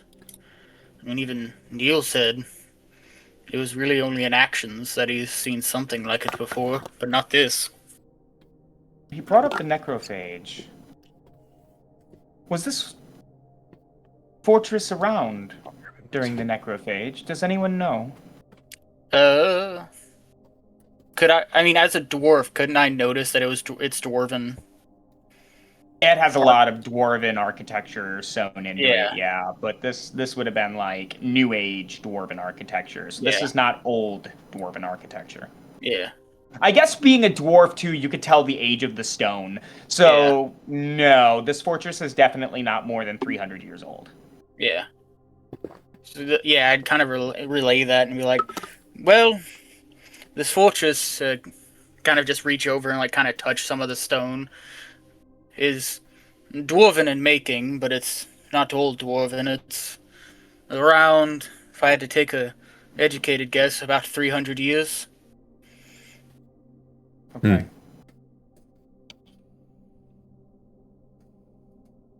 Neil became a saint during the necrophage, right? Yes, most of his powers and things were gained doing that from what we read. I don't know if it's possible, but maybe this orb can allow us to see in the past. Hmm. Maybe we can understand more about what he did. I mean, truly, we don't know what this orb's capable of. I mean, I doubt either him or the other guy. I forgot his name. Oh, Kane. Kane, Mr. Mummy. I doubt they wrote anything about the capabilities, and I mean, even if Cain could use it to see in the past, I feel that'd be something that wouldn't be used very often. Well, you both said that Cain was here, right? We still go ask him. Well, I don't know. He was here, but not. But yes, but I don't know. He said something about dying. Yes. I think most of Cain was still linked. Keeping him here was with the orb in his possession. And Yes, I had a strong... I have a strong feeling about that too, from what he said. yes. So, I fear as soon as we took the orb and the vault was closed, I feel whatever was left of Cain moved on very quickly afterwards. I'm trying to understand what you two are saying, but from what I get from it, Cain is dead. That's at least the way he made it sound, like he was gonna go... die? I don't know. Damn. Think about it like this. Dead body, but not dead. Had the orb. Could talk, kind of. He had immense power for a dead person. He really did, honestly. If you were to tell me, I mean, besides the look of him, I mean, if you told me he was alive, I would have believed you. But that's also kind of fearful So, of how, if this was like remaining vestiges of his power in his dying body, how powerful him and Gatton would have been at their peaks. so Cain is inside the orb. The orb is Cain. What? No. Vimok, are you alright? You're just not making a lot of sense. He's here, but he's not. But he's dead. Well, no, but he's not. he was... Okay, look. Yeah, his body spoke, and he did magic and stuff. Think about it like this: the orb Mm. is its own thing. It's from, he called it the Dragon's Tear or something. That's its own artifact, and Cain Yes. was attached to the orb. When we entered into his vault and removed his coffin's lid, he kind of awoke. And we fought him for a little bit, and that did not go well. For the most part. And then he kind of went, I recognize you as the two of the prophecy. Right. On that same Okay. note, did you all see Neil's aversion to the orb? Well, I strongly thought that I would pass it on to him and he would use it on the wall, but he made me use it. to be fair, I mean, not only the fact that it's now his dead friends, really dead friends, kind of artifact, but from kind of what all we've heard of it, it's not exactly the holiest thing. It was. Oh, is it not? Well, remember, he mentioned it, I don't remember if it was Gatton or Cain, but they mentioned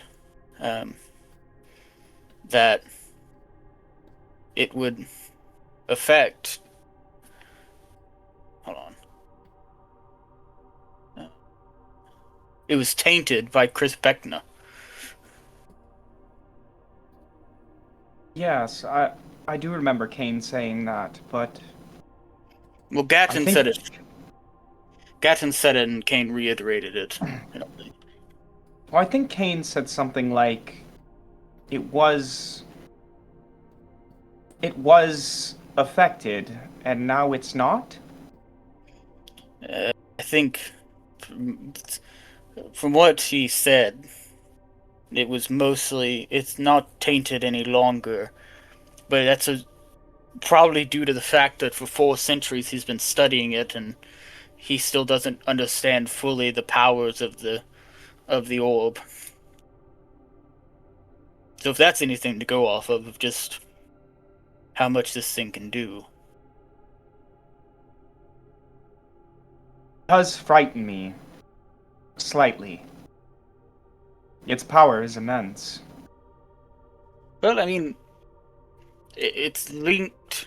I mean, from the name alone being called the Dragon's Tier, it's linked to dragons, or at least it's linked to something that's not exactly from the most holiest of things. I don't know, maybe there's something in it that Gatton senses that he doesn't want to mess with. I guess the real question then is, why don't we sense it? Well, I would feel... I mean, Gatton's been here for centuries, and, I mean, we could only peer into the shadow that is his might and power. Plus, if the stories are true, he's interacted with the divinity. Maybe he senses it. He's, as far as the records dictate, the closest one to the divinity besides Chris Beckner. From the few moments I held it, there's a lot to it. I couldn't understand what exactly that thing is capable of myself. I don't think any of us can. No. It also might take someone like, well, you and Kane to fully master it. Use it for its power. I mean, you're more close to the gods than we are, considering your status. I suppose, but I don't truly understand that either. This is all very new to me. I grew up in a monastery. I read books almost my whole life. I don't feel very divine.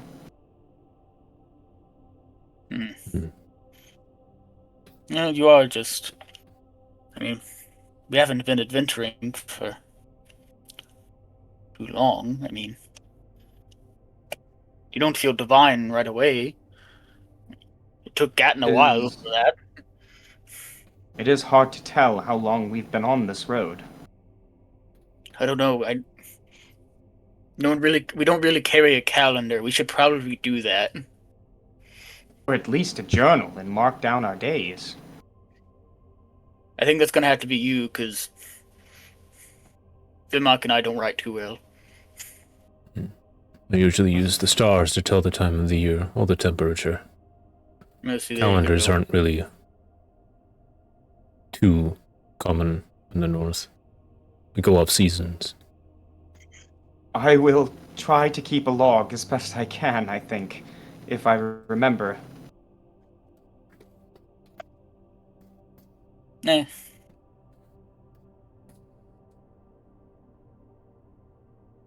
Time doesn't matter. In all honesty. The longer we take, the worse the world turns. And it's not like any of us are old. I think Vimark, you're the oldest of us. Actually, I may be lying. I think I may be the oldest. How old are you, Melrig? Well, hold on. Let me count my decades. You see him kind of counting on his fingers. 8.5. 8.5? So like 85. Oh. Wow. No, you are definitely the oldest. I mean, my mom live a long time. It's a lot of seasons. Well, my mom's like 110? No, 120. Oh, wow. Yeah, at 120. My grandpa lived till he was about, I think he almost reached 200. I think he was only a couple years off. So Oh, at least wow. 190. Are we So you're talking like, I mean, seasons or years? oh, years. Not seasons, years. Mhm. Oh, I And, thought I had a I few mean, on you. Never mind. no. The oldest dwarf I ever met, uh, he actually used to be the head of the the church in our village before I took it over. I think he was reaching up to about 205, and he would live another year and finally pass at 206. To live But that long. he's one of the older dwarves in well, at least our village. I feel there's probably dwarves that have lived longer, but yeah, I mean, it wouldn't be uncommon for dwarves to reach around 180, 200 years. Hmm. The more magically inclined, some, just like the former head of my church before I took it over, the more connected to the divinity would sometimes lengthen the lifespan. Hmm. when do dwarves in your culture begin to learn how to fight? Well, it depends on. There's some factors with it. Obviously, if your father is one of the soldiers or things like that, you learn a lot younger. But, uh, I mean,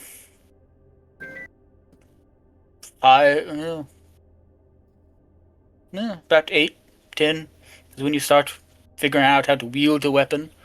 Not necessarily spar with anyone, but just pick it up and kind of wave it around.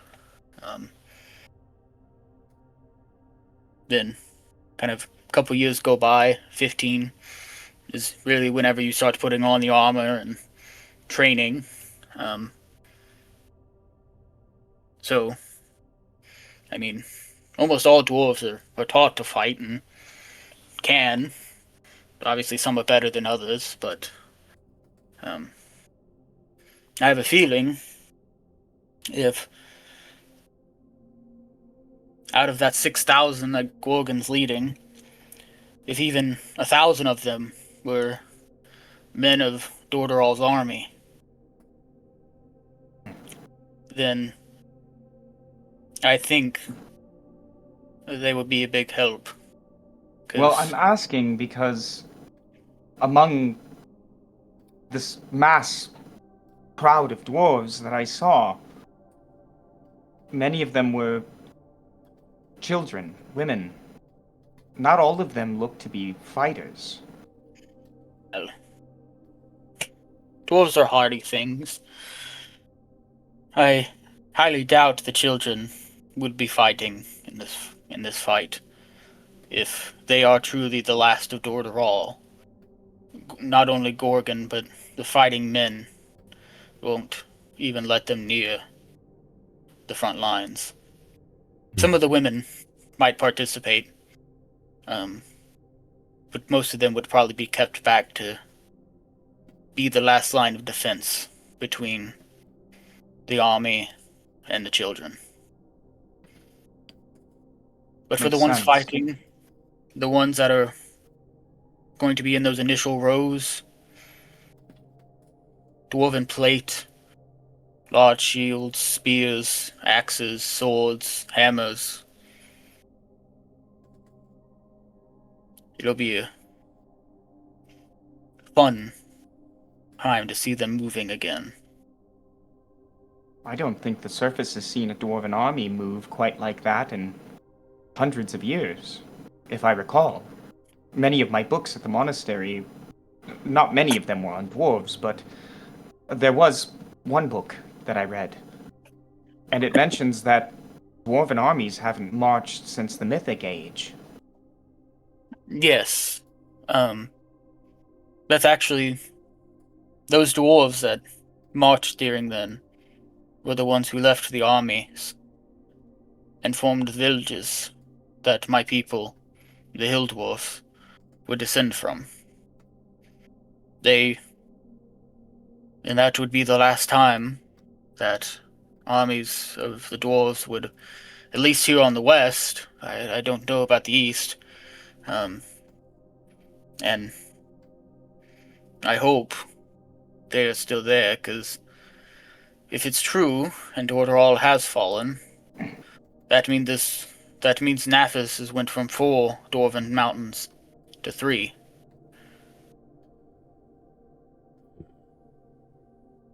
I was hoping surely that the the last. sailors were wrong. I hope. They were right. Surely the last 3 strongholds should be doing fine. They should. I mean, the east and west, at least from what we would hear, don't really communicate much. You may get a passerby that left one of the eastern mountains and had made their way west. But How far east are they? well, basically the opposite side of the map. Past So the we can't Argent? expect any help from them? No. Hmm. Even if you were somehow to talk the dwarves into marching and leaving the mountains, by the time any of them would get here, it would be months. And that's assuming that they would have the food and water, and nothing happened on the road here. Well, if any of the other landscapes around us look anything like this, then I think they would probably not make it. No. From what we've heard, the East doesn't really have many cities past the Ashlands. And I would assume the only major settlements out that way are the mountains for those 3 dwarven kingdoms. And maybe a spattering of villages. Well, I've never heard of trade going out that far east either.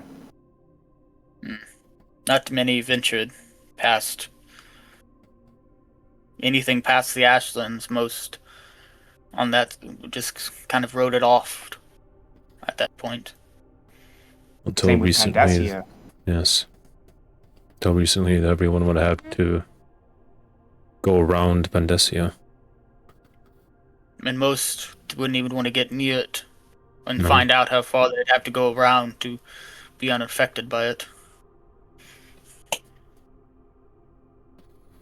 But now with Pandacia not there, I mean, once all of this is hopefully solved, there might be a way. Maybe trade can open.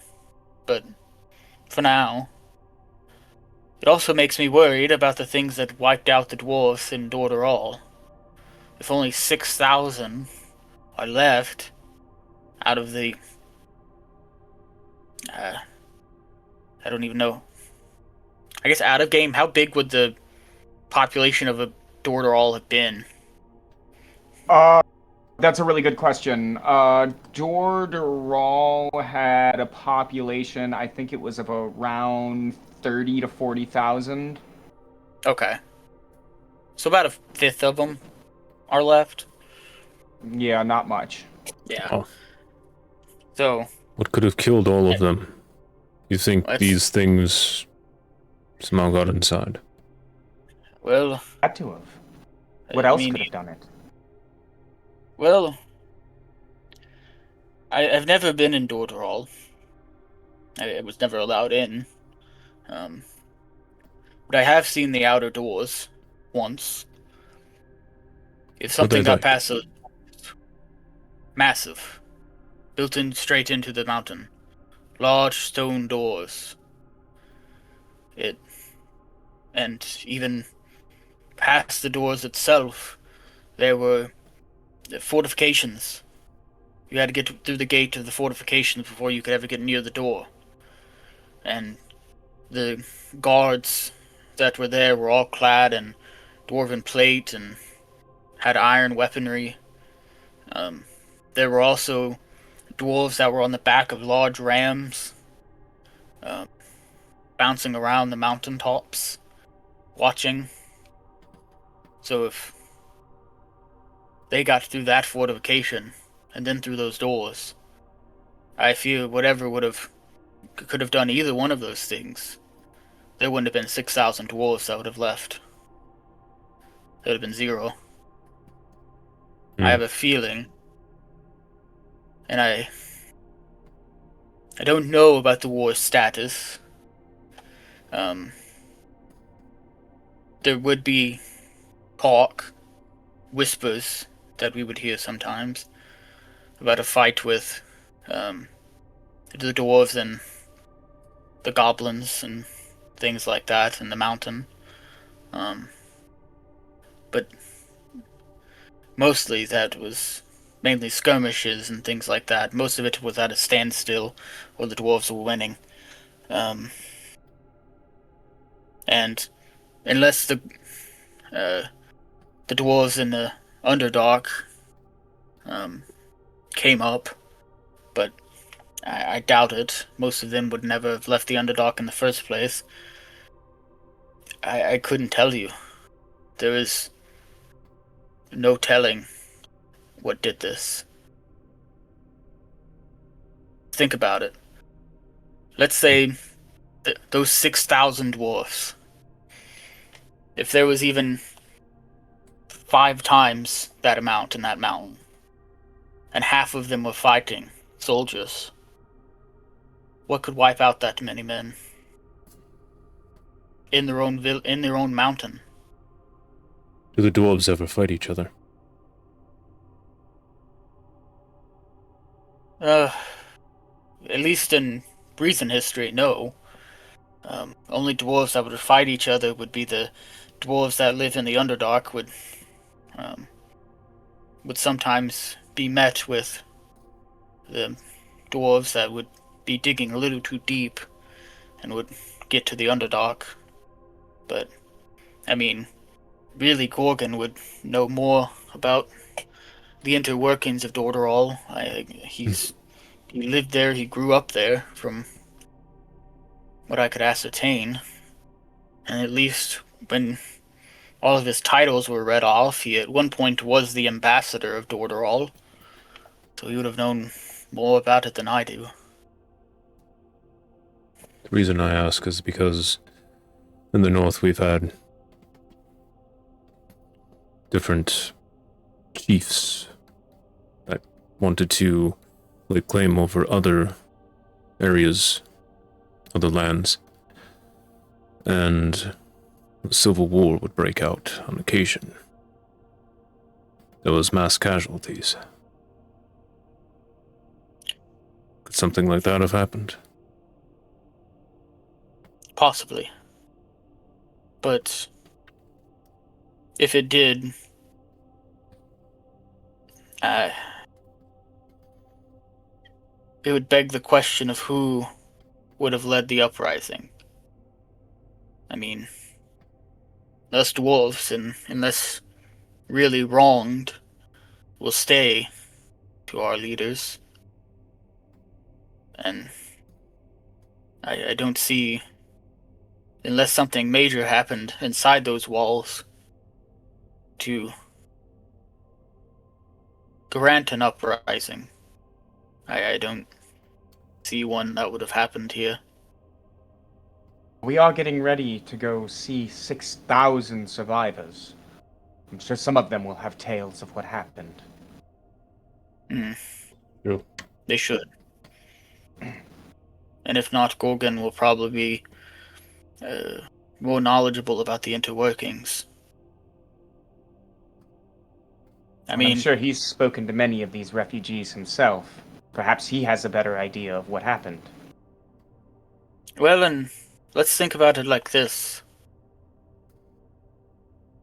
As far as I know, unless you two know of anyone else, he's one of the only dwarves that were on the surface that held a title, led people that weren't dwarves. I mean, Samara, you heard his titles. Too long to remember. Yes. That guy really needs an ego check. Hmm. He was a king of his own kingdom. Why would they send someone like that? And one of his titles, if I'm remembering correctly, was General of the Dwarven Armies. Why would the General of the Dwarven Armies be a king on the surface?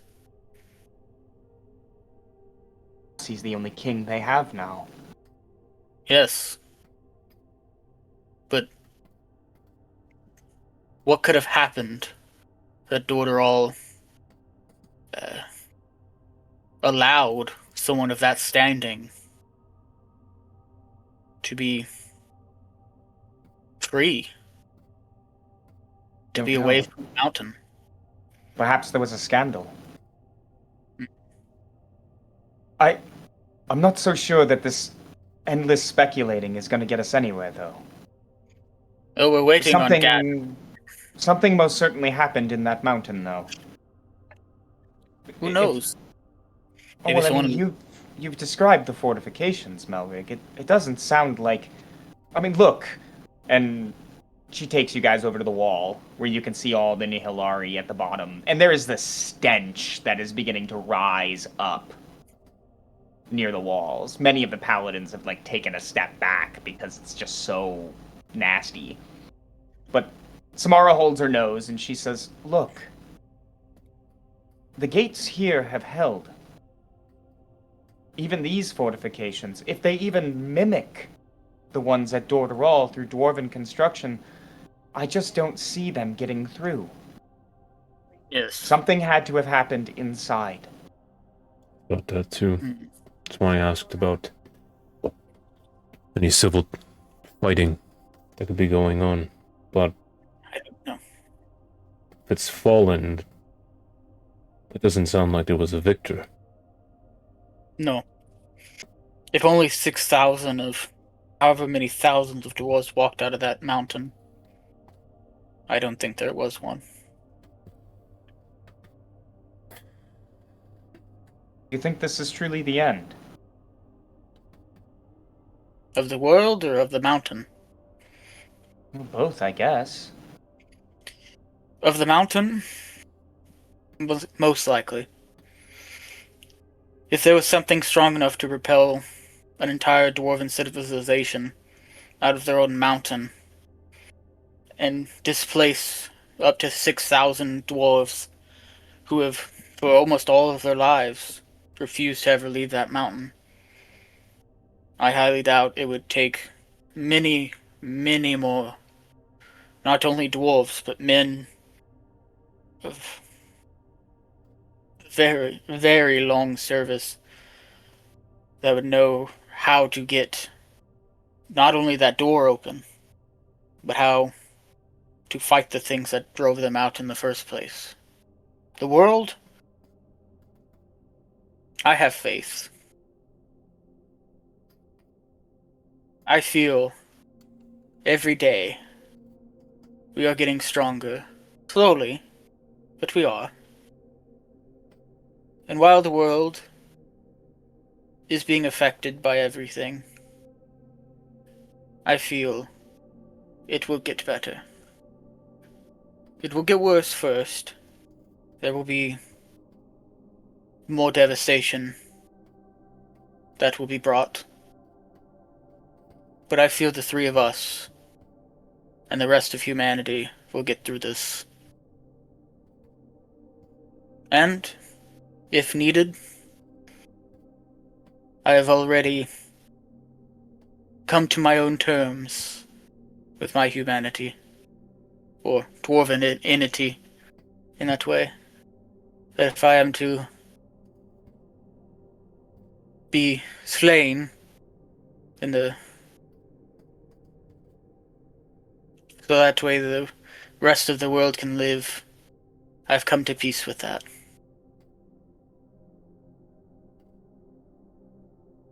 For now, as long as we are able to draw breath into our lungs, and blood still flows through our veins, the gods have given this world hope.